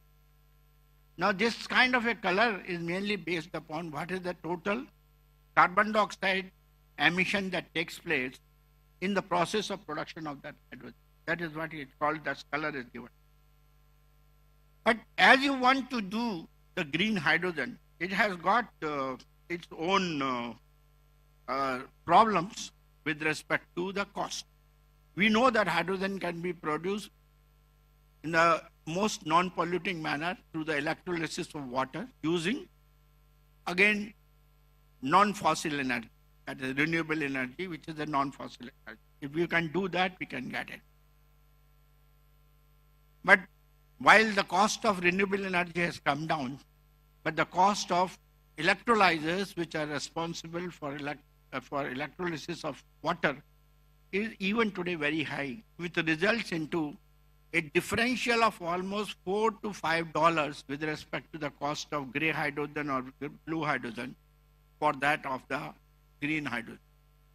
Now, one of the major things which our Honorable Prime Minister mentioned when the National Hydrogen Mission was announced, that as a target, most of the industries should switch over to the use of green hydrogen so that progressively over a period of time we can 100% switch over to green hydrogen. Knowing very well that to start with green hydrogen is not affordable. But when from Niti Aayog, we started interacting with various industries, whether it was the steel industry or the cement industry or refineries, everybody came to only one point, sir, there is no way we can change over. Two reasons. One is the affordability, because unless the cost of green hydrogen comes to less than $2, the steel industry will say, my cost of production of steel will go up by about 20 to 30%, so I'll remain non-competitive. And same is the story with other sectors also. So what is the answer for that? But we have to ultimately reach the green hydrogen because that is the most non-polluting. In that case, there are intermediate steps that we can take. So that is why in the morning, Dr. Malhotra and Ram Kumar ji and Dr. Lele, everybody talked that we should work on blue hydrogen so that we can penetrate into the industry at the earliest. That will be our motive. And hence, I would put it this way, that we have today, knowing this problem, that and the world also has recognized this problem of affordability of green hydrogen. So in the G20 discussions, when the G20 was held in India, there was a major dialogue among the various nations. And all nations, after a lot of discussion, said that I think the mission name should be changed from green hydrogen to clean hydrogen. And if you, those of you who had a chance to see the declaration, final declaration, I think it is, that word has been changed to clean hydrogen. And if you now look at the speeches made by most of the Americans and the Japanese and the Germans, everybody is nowadays talking of clean hydrogen. Everybody has realized that the pathway to reach the green hydrogen is through the other processes which are non-polluting. Now, other process which are non-polluting is a blue hydrogen. And we can use the existing fossil fuel resources like natural gas and coal and do carbon capture and utilization and produce blue hydrogen. And the cost of that will be in the region of $2 to $2.5 to $3. That is a kind of a number. And the carbon footprint will be well within the definition which has been given by the MNRE today, that the green hydrogen is green if the carbon footprint is 2 kilograms of CO2 per kilogram of. So it will be very much in that. So we will be meeting both the objectives. Now, opportunities are there because ultimately by 2047 or 2040, we have to make green hydrogen affordable. Our Honorable Chief Minister for just now was telling that we have to work today, and Andhra Pradesh has the greatest opportunity to do that, because I know the leadership of Honorable Chief Minister is so great, because I have seen him transforming the IT infrastructure in the state of Telangana, that is Hyderabad, and bringing it as a city which is comparable to Silicon Valley. It became the Silicon Valley of India. That was because of the leadership and the vision of our Honorable Chief Minister. I'm quite certain that India's green hydrogen mission, which is green hydrogen, some numbers were already talked, so I'm not going to repeat. In Andhra Pradesh will be the valley of green hydrogen. All the projects which were narrated by them, I think they are the beginning for that. And I would put it this way, that we have to tread towards reducing the cost of hydrogen production, transportation, storage, and ultimately dispensation to whichever utility it is needed. And for that, technologies which are required, I think Andhra Pradesh, with the help of SRM and other institutions, can certainly meet them. A few of them I would like to mention, which I mentioned to the Honorable Chief Minister during the industry interaction, that we should set up a very large size electrolyzer plant in Andhra Pradesh. I'm very happy, Dr. Ram Kumar was telling that we are setting up something in the Kakinada region, if I'm not wrong, setting up a plant of something like 2 gigawatt and things like that. But friends, as I gave the number in the morning, unless we have electrolyzer plant capacities to the hour, something like terawatt hours, and the cost of electrolyzer comes down from today's $600 to $800 per kilowatt to something like $130 per kilowatt, and the power cost is $20 per megawatt, then you will be able to get hydrogen at $2. This is the equation we have to meet. And for that, this is the right place. This is the place because already industrialists have taken initiative, so you should set up an electrolyzer plant. For storage, country is now working towards storage methods. And the only storage method that has been found most suitable today is the gaseous high pressure storage. And gaseous high pressure storage using the Type 4 cylinders. Type 4 cylinders are being produced today in small, like IIT Bombay is making one Type 4 cylinder. Some small institutions are making. Some industries are also coming up. But I think this should become one of the country's largest hub for manufacturing Type 4. We should set up an ecosystem in Amaravati for manufacturing Type 4 cylinders along with the carbon fiber and also the facility for testing. We should not be sending our Type 4 cylinders for testing to Germany and other places. We should do it all by ourselves. So that is the one which I would like to be done today. And third one is, ultimately we have to go for mobility with the hydrogen. And the only way we can do is through the fuel cells. You must have heard the lecture by Dr. Lele in the morning. And he has developed the technologies for fuel cells. Others are also available. Others have also done the same thing. I think in this valley, what we are talking for Andhra Pradesh, there should be a large-scale fuel cell manufacturing facility with the help of industry and academia, indigenously done by us. Sir, I am a guy who believes in Atmanirbhar. Throughout my life as a defense scientist, I worked for self-reliance. Now we are talking of self-reliance in energy sector. There's no point in continuing to get all the solar cells imported from China and saying that I got 500 gigawatts of solar. I want those solar cells to be manufactured here. That's why government has given PLI scheme. Electrolyzers, PLI scheme. Fuel cell, PLI scheme. Now the time has come for us to take all of that into a large-scale production, make use of them, and make it more and more indigenous.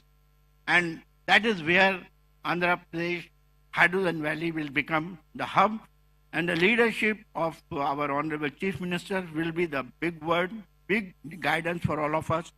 The kind of work which was done for IT industry in Hyderabad, the same should be done under his leadership in Andhra Pradesh. I urge to all of you to participate in that.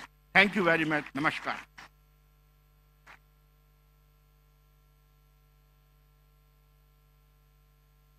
Thank you, sir, for your inspiring words and for highlighting the critical role of green energy in shaping the future of India's mobility and infrastructure.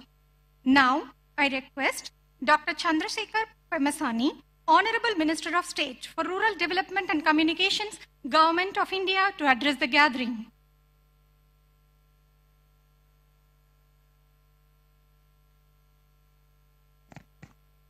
Thank you. Honorable Chief Minister of Andhra Pradesh, Sri Nara Chandrababu Naidu garu, a leader who not only transformed Andhra Pradesh, but also inspired an entire generation of policymakers, including myself, across the country. And Dr. V.K. Saraswatji, Honorable Member Niti Aayog, whom I have just seen how deeply passionate about this renewable energy, and Sri K. Vijayanandanji, Chief Secretary, Government of Andhra Pradesh, who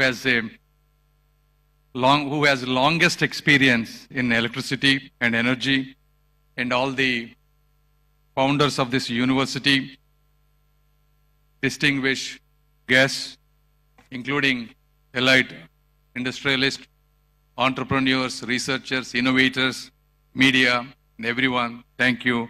Welcome to the gathering. As we gather here in Amaravati, the future visionary capital of Andhra Pradesh, we stand at the threshold of a transformative era in energy. We are at a decisive crossroads where the climate change is accelerating, global fossil fuel reserves are dwindling, and the demand for clean, sustainable energy is rising faster than ever. According to the estimates, by 2040, India will be the largest consumer of energy. Today, we import 40% of primary energy with a spend of 8 lakh crores, that's close to $90 billion US annually. Therefore, the energy security is India's national security. In this process, green hydrogen is not a distant hope. It is the imperative that will architect the future of our nation, our planet, and the generations to come. As everyone has said, green hydrogen is produced through electrolysis, using water and renewable energy, emitting nothing but oxygen and a clean hydrogen. Though the concept of green hydrogen is not new, it is only in the past decade that technological advancements and declining costs of renewable energy, including solar and wind, have made it commercially viable. It holds the unique power to decarbonize the sectors that have stubbornly resistant to change, including steel, cement manufacturing, refineries, chemical, heavy transport, and so forth. Therefore, this is not just about energy, it is about reimagining industrial processes that have defined our economy over a century. And India is uniquely positioned to alter this course. Recognizing this, our visionary Prime Minister, Sri Narendra Modi ji, has come up with this renewable energy policy. India has 300 sunny days every year and a vast coastline ripe for both wind projects and solar power. India has an ambitious target of 5 metric million tons of green hydrogen by 2030. Therefore, the government of India has given a budgetary allocation of close to 20,000 crores. And the goal of these 20,000 crores is to reduce a current 8 lakh crore annual to every year 1 lakh crore reduction. So by 2030, we can largely get to independence in energy. Recognizing this national mission and our Honorable Chief Minister, who is another visionary leader, wanted to take Andhra Pradesh to be the heartbeat of this hydrogen hub. If you look at his past history, when India was going through national energy crisis in 1999, he introduced bold power reforms despite political repercussions. No other chief minister has dared to do these kind of reforms other than Sri Nara Chandrababu Naidu garu. And these reforms laid the foundation for the state's energy advancements today, reducing cost through solar and wind integration. His vision transformed Telangana into a global height and innovation hub today. He is replicating the same today with the Amaravati as a technology-driven capital by coming up with innovative ideas, Quantum Valley and probably Hydrogen Valley soon, along with sports cities, defense clusters, things that are rarely be seen by many other leaders other than him. And Andhra Pradesh has set this hydrogen hub, our targets out of 5 million metric tons of India's target, he wanted to produce 20% of that, that is 1 million metric tons in Andhra Pradesh alone by 2030. And this is not just a vision. We execute this by relentlessly working hard. If you look at it, NTPC Green Energy is investing 1.85 lakh crore. This is the India's largest green hydrogen hub, producing 1,500 tons per day of green hydrogen and another 7,500 tons of its derivatives, whether it is green ammonia, methanol, etc. And the second project, Hero Future Energies, this is the India's first green hydrogen plant, blending both hydrogen and LPG so that it's commercially viable. So these investments, along with our extensive ports, coastline, indicates signals to the world that clean energy can be scalable and profitable. as our previous members have said, there are challenges. Cost is an issue. Globally, green hydrogen costs around $3 to $6 per kg, compared to gray hydrogen $1 to $2. Scaling up electrolyzer efficiency has been a challenge. India water scarcity is an issue. To produce 1 kilogram of green hydrogen, you need 9 liters of fresh water, and India's water requirements are doubling. Therefore, this is when the innovation is really important. Our Honorable Chief Minister has given huge lands for these universities, 100 acres, 200 acres, not just to set up world-class universities, to really innovate and problem solve, not just for Andhra Pradesh, but India and to the world.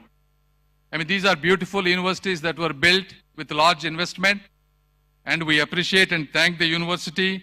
But at the same time, all these challenges, you look at the America, the Harvard, Stanford, Yale, these are the universities that solve large human problems. And we want the SRM, WIT, and all the universities that are establishing here want to be the same way or probably better than them in the generations to come.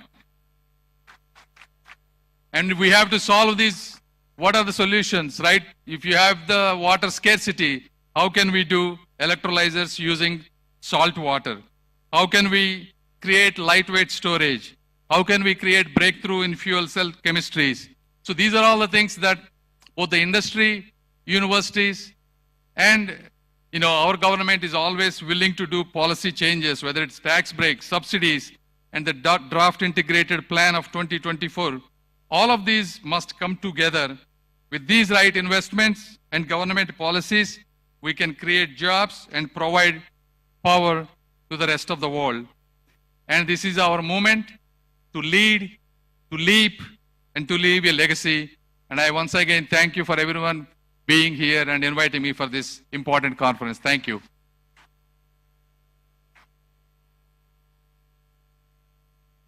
Thank you, sir, for your inspiring words and support. Ladies and gentlemen, the journey towards a green, self-reliant India needs more than innovation. It needs a visionary leadership to steer us to dream beyond. Today, we are honored to have with us our visionary leader who has transformed Andhra Pradesh into a hub of progress with remarkable strides in education, technology, infrastructure, and sustainable growth. His vision continues to inspire countless individuals and shape the future of our state. It is with great pride and deep respect that we now invite the statesman of our modern Andhra Pradesh, Honorable Chief Minister Sri Nara Chandrababu Naidu garu, to share his vision and address this distinguished gathering.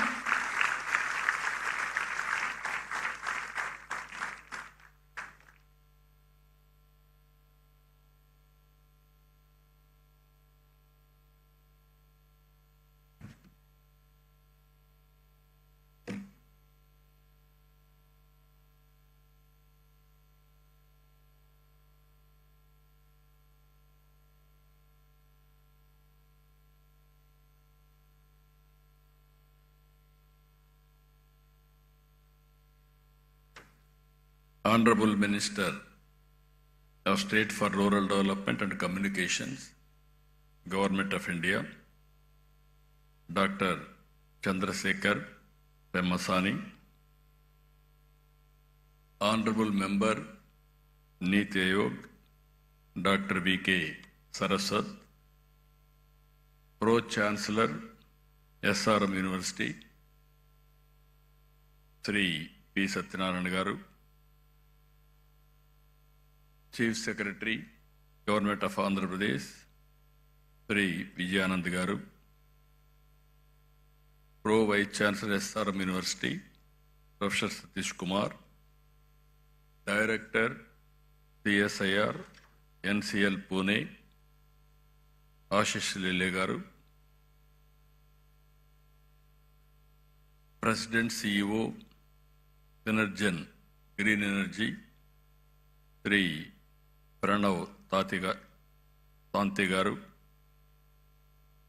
Executive Director, Research SRM, respected Sri Nara Garu, convener NHM Sujit Pillai Garu, and industrialists and friends and media. I am very happy to be here second time after I assumed charge. Today, one of the most important subjects SRM is conducting. Really appreciate them. This is Green Hydrogen Summit 2025.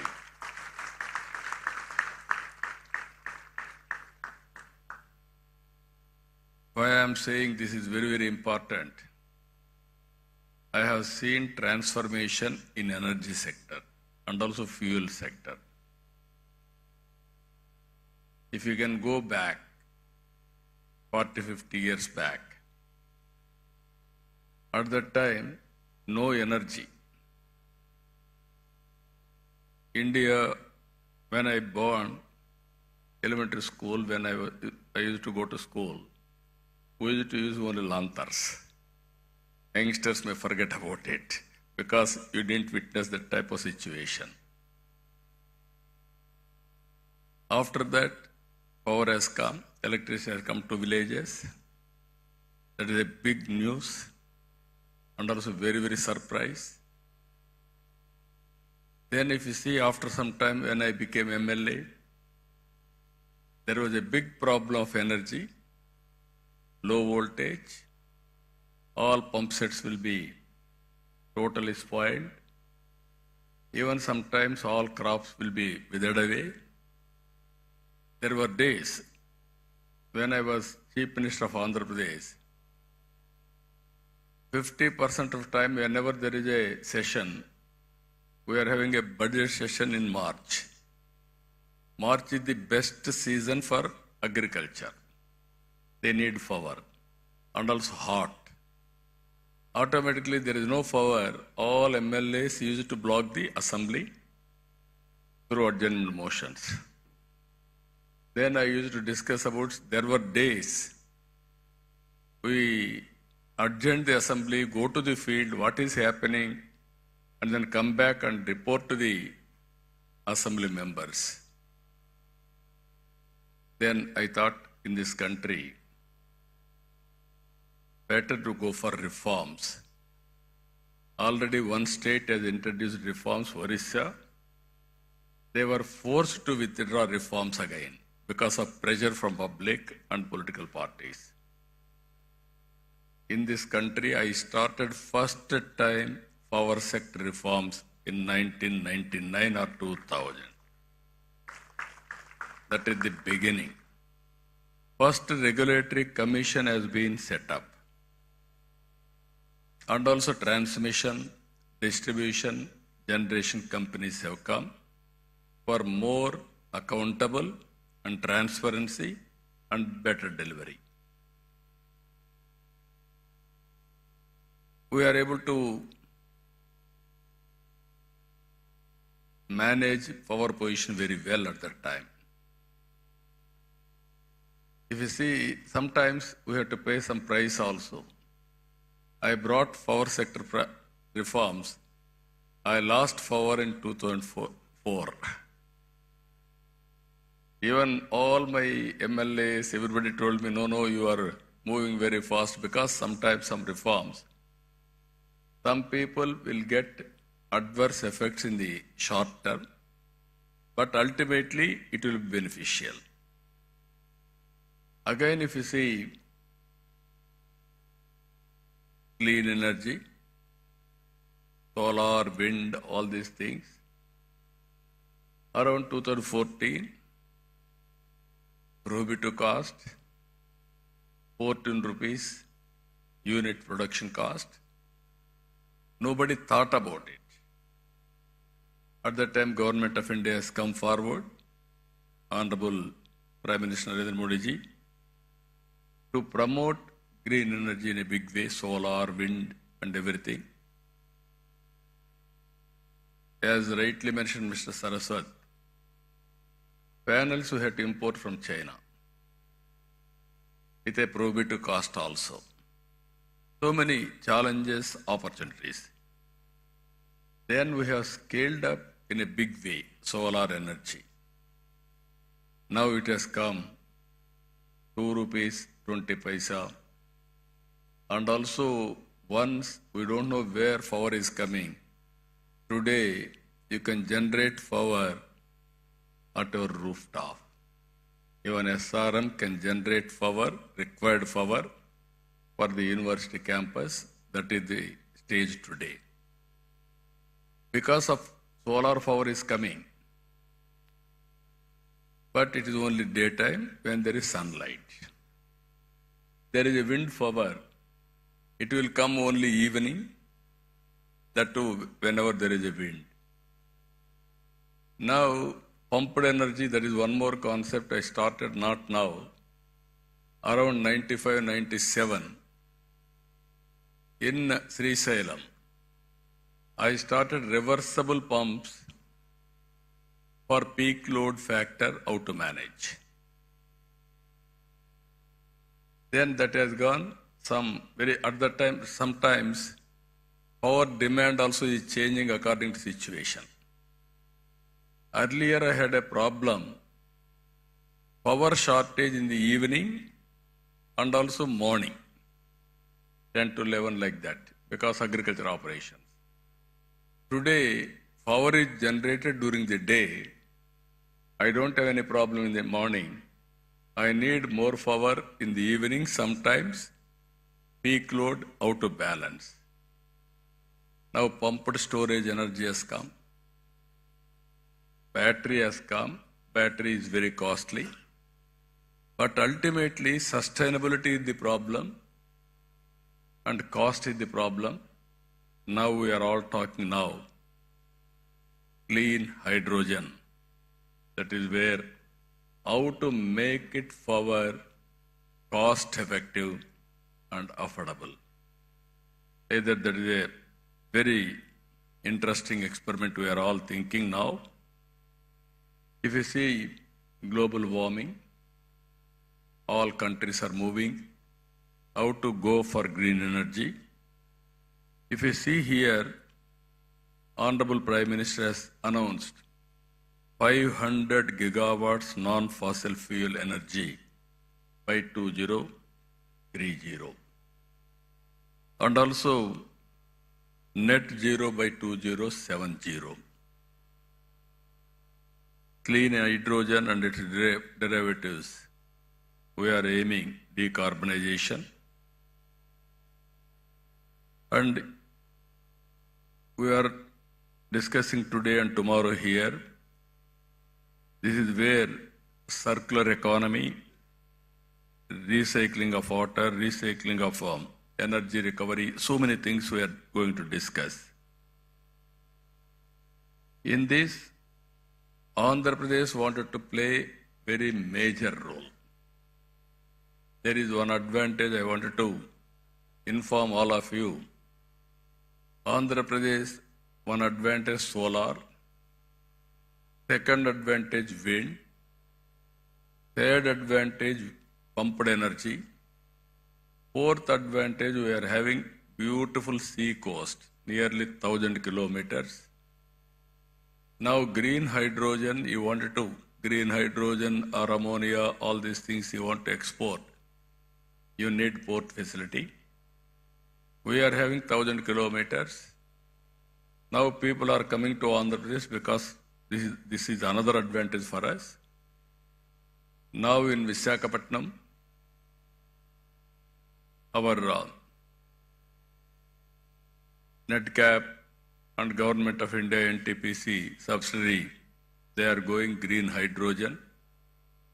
Even Greenco is coming in a big way. Already they are having one hybrid model, what I told you very clearly, solar, wind and also pumped energy, very cost effective. Now they are going in a big way, green ammonia in Kakinada. Even one more friend from England has come now to start basing on Krishnapatnam. Now every 50 kilometers there will be one port in Andhra Pradesh in the near future. That is our plan. So that I wanted to make it logistics hub. If you see water is available, even I can say my chief secretary, who is an energy secretary also, he had an abundant experience in energy. I started power sector reforms. He worked nearly 14 to 15 years in energy sector. No other IAS officer had knowledge about it. He had enough knowledge. With all these factors, what I wanted to announce here, even Andhra Pradesh wanted to contribute nearly 160 gigawatt capacity of green energy in the near future out of 500. This is the policy we have announced with 10 lakh crores investment and also 7.5 lakh employment, and also green hydrogen and its derivatives 1.5 million metric tons per annum, electrolyzer manufacturing capacity 3 gigawatt, solar energy projects 78.5 gigawatts, wind energy projects 35 gigawatt, pumped storage energy 22 gigawatts.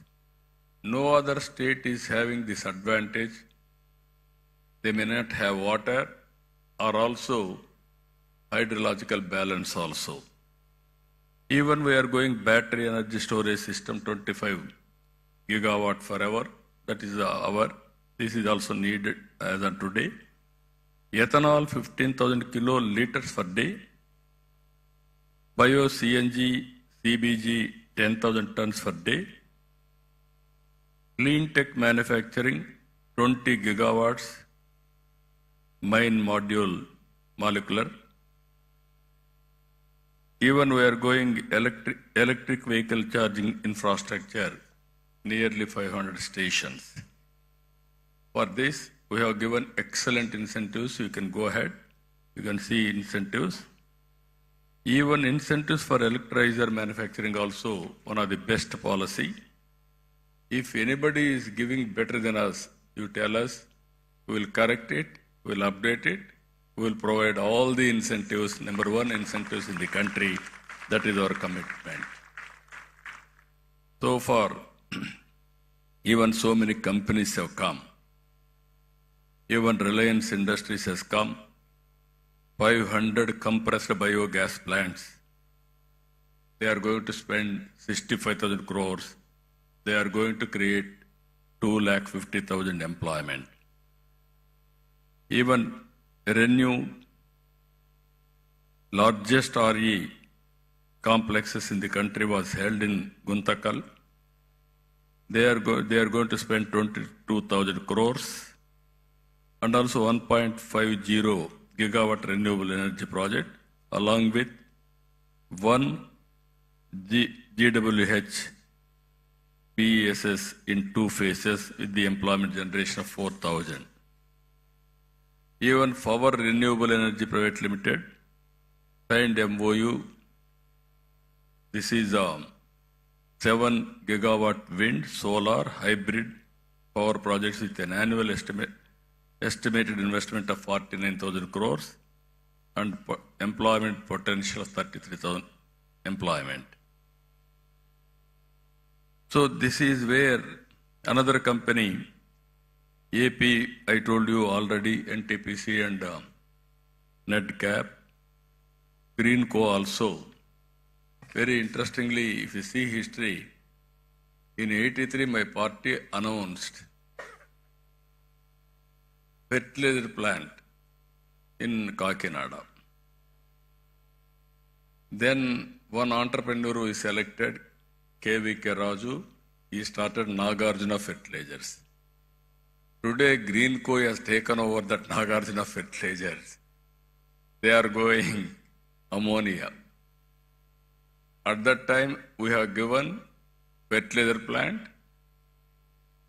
Today, Same premises they are converting into ammonia. That is the change we are doing. That is the change it is happening. As I rightly mentioned, we are having all advantages. Solar, even some states, some countries, they may have some advantage, sometimes some missing. In Andhra Pradesh, we are having all advantages. Solar, wind, pumped energy, even water is also important for pumped energy. So water is available. And at the same time, if you see further, ports are very, very important for exports. Even green hydrogen, we need water. We are having water. There is a problem, we are having sea also. We can use water from sea water also for conversion, all these things. That is plenty of water is available in Andhra Pradesh. With all these things today, I really appreciate SRM for conducting historical meeting in Amaravati. Why I am saying historical meeting? Recently, originally if you see, Hyderabad I started high-tech city focusing IT. Recently in Amaravati, we started Quantum Valley focusing artificial intelligence. Now today, I am very happy, we are focusing Hydrogen Valley starting from here.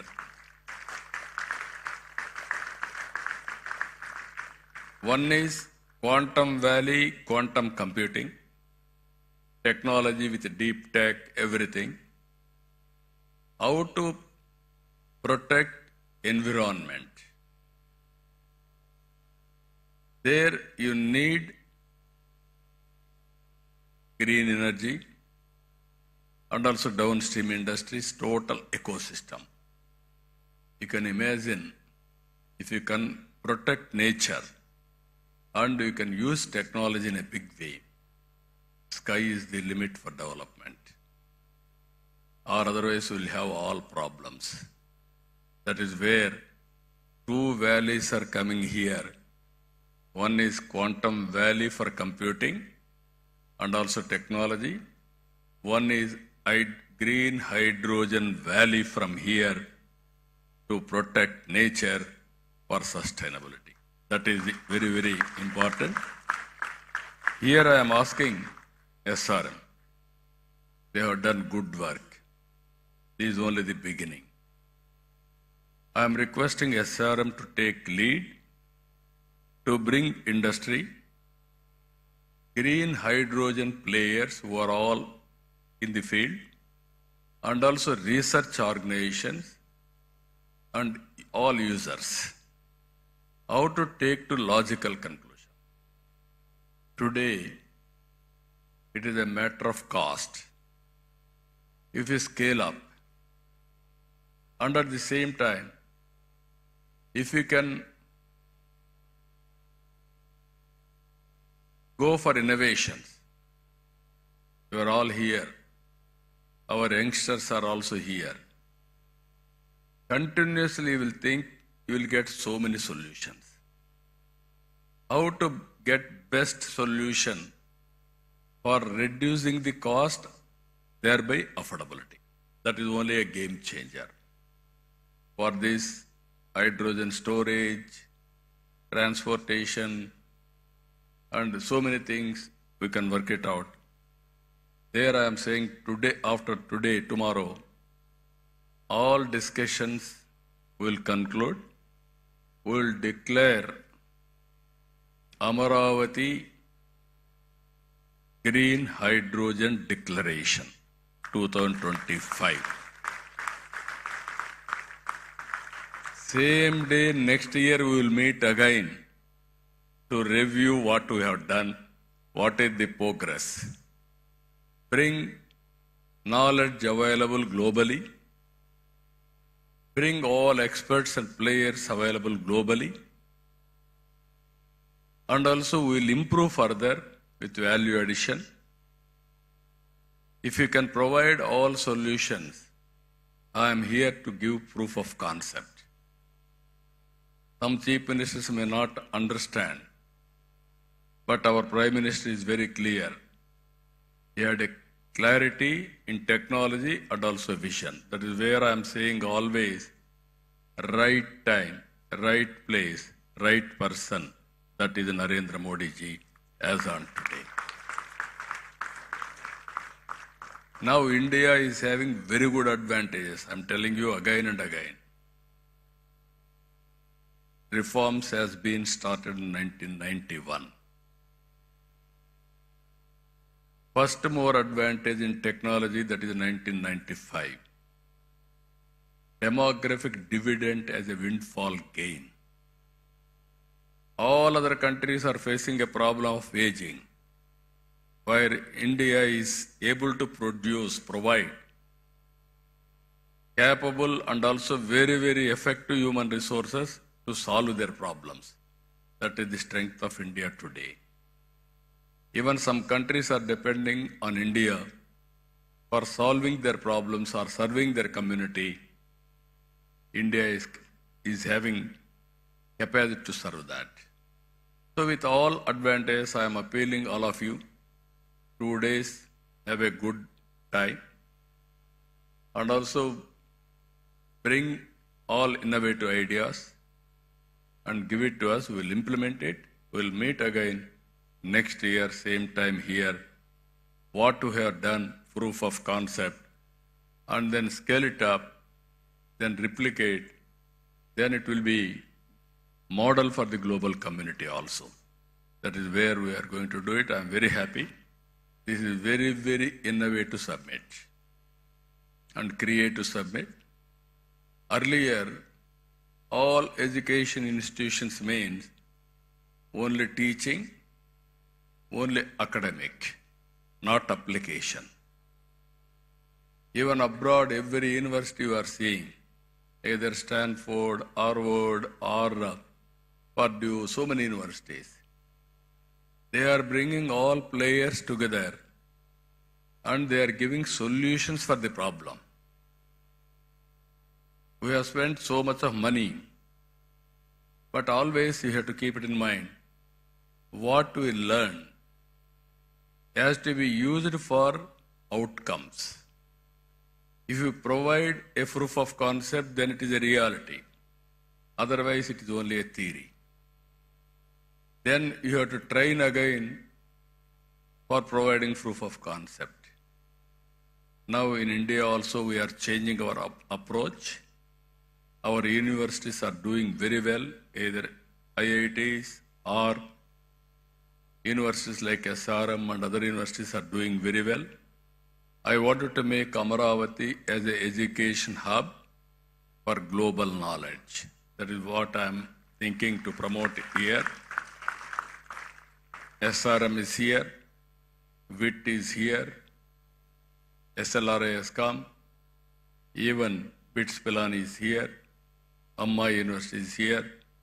I wanted to bring other universities, globally the best universities.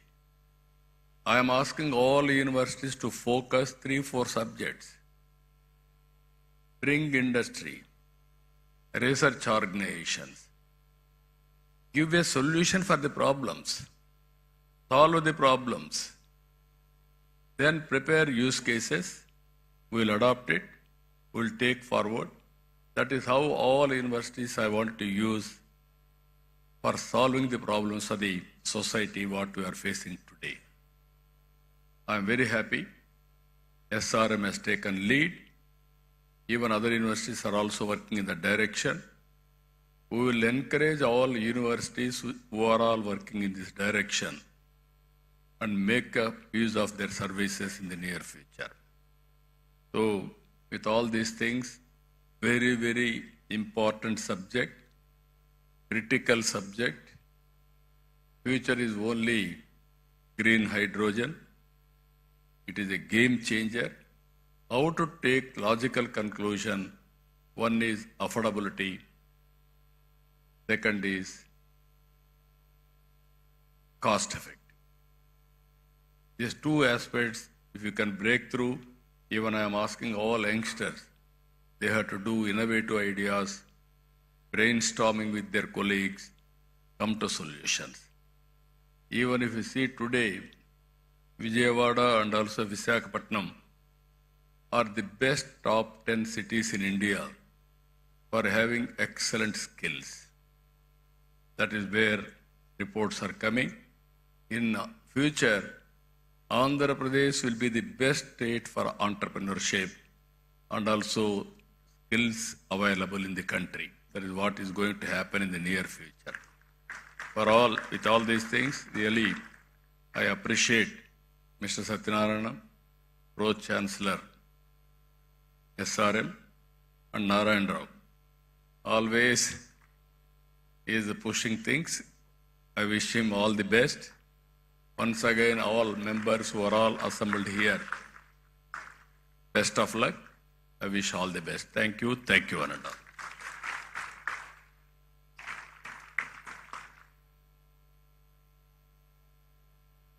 We are immensely grateful for having you here, sir, and for sharing your vision of positioning Andhra Pradesh at the forefront of the global green hydrogen revolution.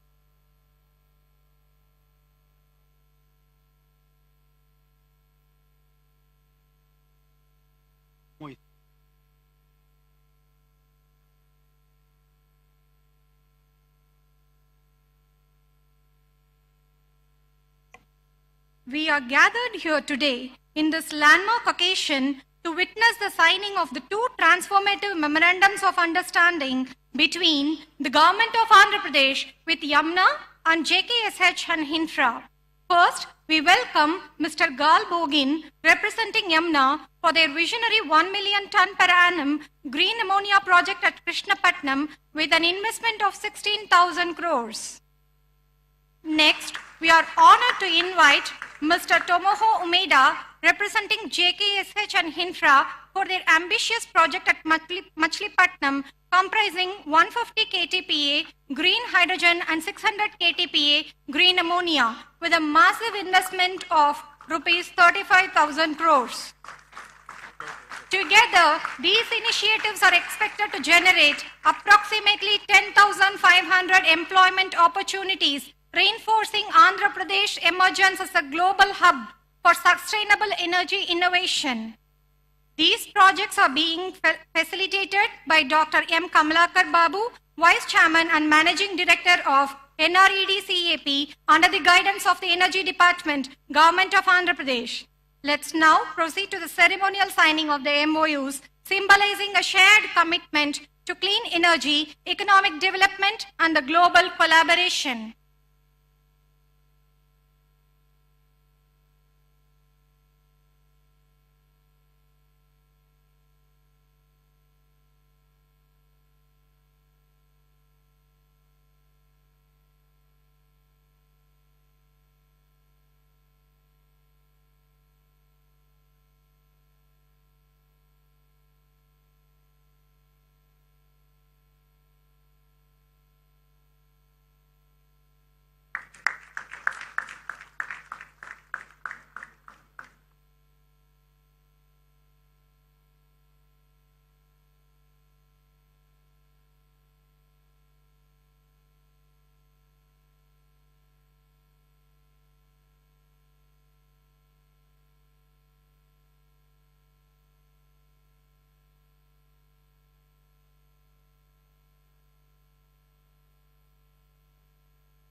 we kindly request Sri Nara Chandrababu Naidu Garu, Honorable Chief Minister of Andhra Pradesh, to felicitate Dr. V.K. Saraswat, Honorable Member, Niti Ayog.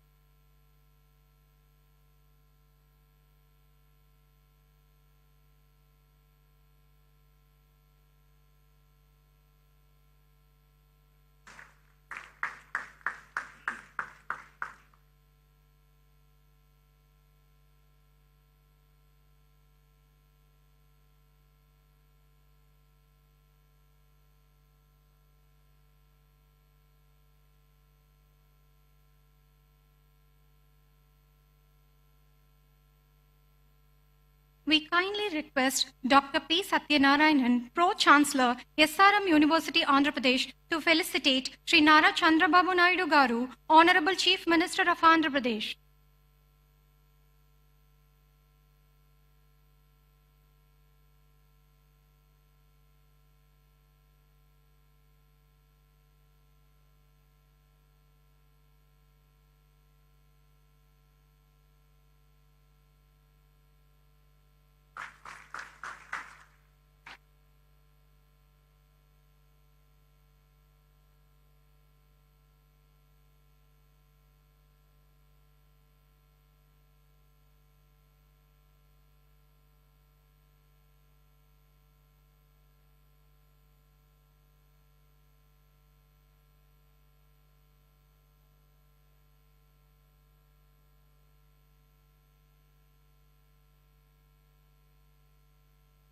We request Professor Satish Kumar, Pro-Vice Chancellor, SRM University, Andhra Pradesh, to felicitate Dr. Chandrasekhar Pemasani, Honorable Minister of State for Rural Development and Communications, Government of India.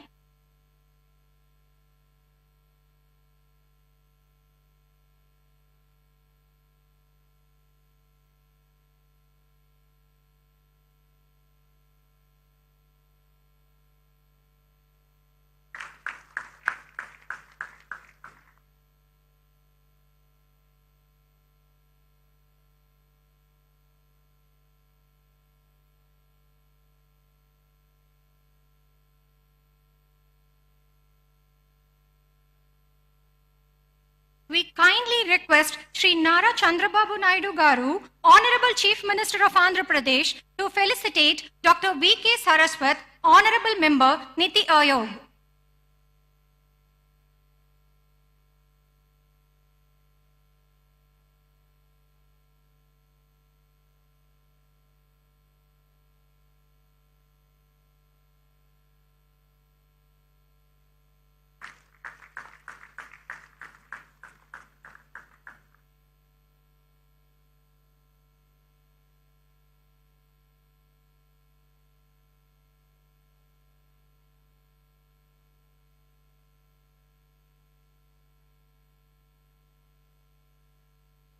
We request Professor Satish Kumar, Pro-Vice Chancellor, SRM University, Andhra Pradesh, to felicitate Dr. Sujit Pillai, Finest FMNRE.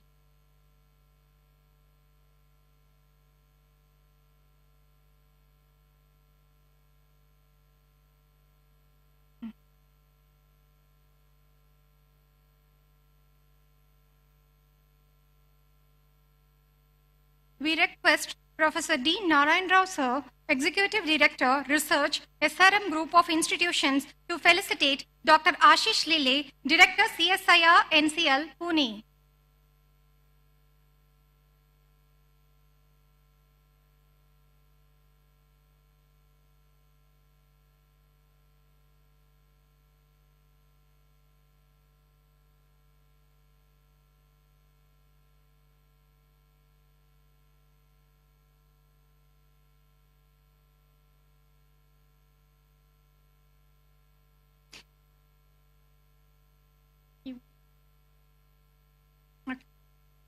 We request Professor D. Narayan Rao, Executive Director, Research, SRM Group of Institutions, to felicitate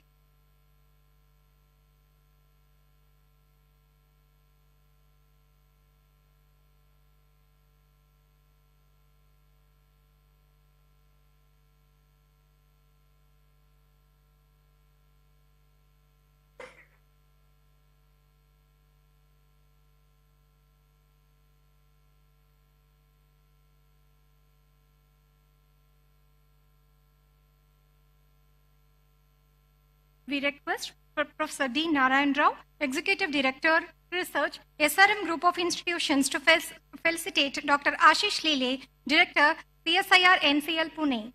We request Professor D. Narayan Rao, Executive Director, Research, SRM Group of Institutions, to felicitate Dr. R.K. Malhotra, President, Hydrogen Association of India.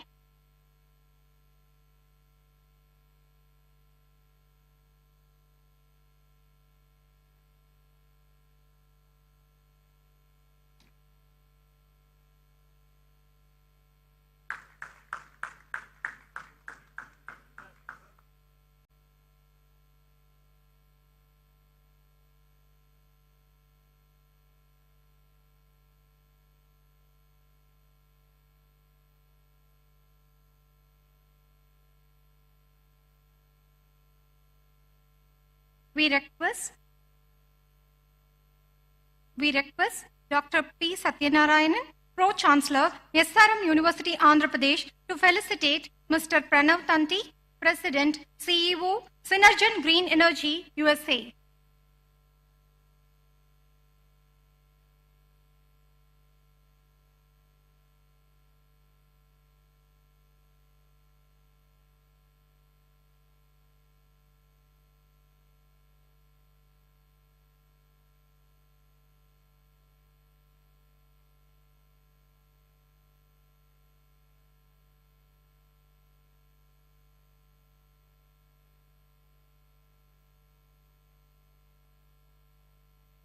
We request Dr. P. Satyanarayanan, Pro-Chancellor, SRM University, Andhra Pradesh, to felicitate Shri K. Vijayanand, Chief Secretary, Government of Andhra Pradesh.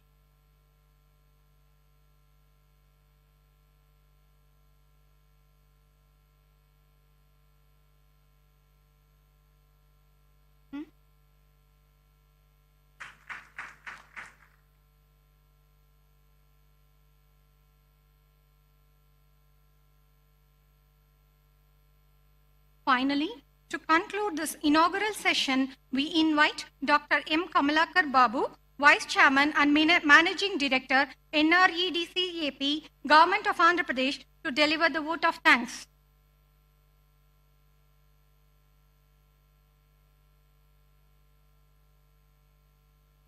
Sir, on the occasion of Green Hydrogen Summit 2025 today, it's my privilege and honor to deliver the vote of thanks at this landmark and inspiring inauguration ceremony.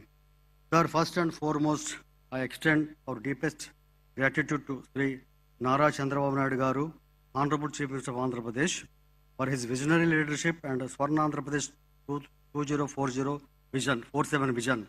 His commitment to sustainable development and the transformative integrated clean energy policy 2024 has laid down the foundation of Andhra Pradesh to emerge as a national leader in green hydrogen and also renewable energy innovation. Under his guidance, the state is not only attracting massive investments, but also creating ready employment opportunities for lakhs of youth. Sir, we are very happy to, sir, your good selves have announced that Amaravati Green Hydrogen Valley Declaration, sir. We work under your able guidance and will do the needful, sir. Sir, and also we are privileged to have Dr. K.V. Saraswati ji, Honorable Member, Niti Aayog, Government of India, with us today as the premier think tank of the Government of India. Niti Aayog continues to play a catalytic role in shaping India's clean energy and renewable energy roadmap. Our sincere thanks to Dr. Chandrasekhar Pemasani Garu, Honorable Minister for State Rural Development and Communications, Government of India, for his commitment and inclusive development and rural connectivity, and also he has given today an extensive insights in the field of green energy hydrogen summit, particularly for the benefit of the Andhra Pradesh. Sir, a special word of appreciation to Sri K. Vijayanand Garu, IAS Chief Secretary, Government of Andhra Pradesh, for his pivotal role in driving implementation of Andhra Pradesh Integrated Clean Energy Policy 2024. His administrative leadership and technical expertise in Energy Department has been instrumental in enabling the rapid progress of green hydrogen initiatives and fostering robust clean energy ecosystem in the state. We extend our heartfelt thanks to Dr. P. Satyanarayanan, Pro Vice Chancellor, Pro-Chancellor for SRM University, AP, for hosting the summit and for his vision in making SRM a center of excellence in clean energy, education and research. Sir, I will also extend my sincere thanks and gratitude to Dr. Sujit Pillai, MNRE, and also Dr. Malhotra, President, Hydrogen Association of India, Dr. Abhinav Thanti, President, Sujlan Green Energy, and also Professor Dr. Narayan Rao, Executive Director, SRM University, and also Professor Pathasarathi and Sujit Kolluri, who has given a very good insights and also work together with our things. And so, sir, to all the CEOs and industry leaders present, thank you very much for your commitment and to innovation and investment in Andhra Pradesh, green hydrogen's ecosystem. Your collaboration is vital to achieving our ambitious targets. We also wish to acknowledge the invaluable contribution to our organizing partners, SRM University, Andhra Pradesh, IIT Tirupati, MNRE Government of India, NEDCAP. Your collective efforts have made the summit possible and impactful. To our sponsors and industry sponsors, thank you for your generous support and belief in your vision, sustainable future powered by green hydrogen. We sincerely extend our gratitude to press and electronic media, whose relentless service to and also main pillars for the dissemination of the information to the entire state and country. We also express our sincere thanks to CMO officials and the district administration for their time and guidance to make this program successful. Finally, all the professors, students, esteemed guests, volunteers and dignitaries present here today, thank you for your enthusiasm, dedication and participation. Your presence marks the beginning of a transformative journey toward a greener tomorrow. Let us carry forward the momentum to today's inauguration, fostering deeper collaboration, driving policy innovation and catalyzing strategic investments as we collectively shape the future of green hydrogen in Andhra Pradesh and beyond. Thanks everybody. Jai Hind, Jai Andhra Pradesh.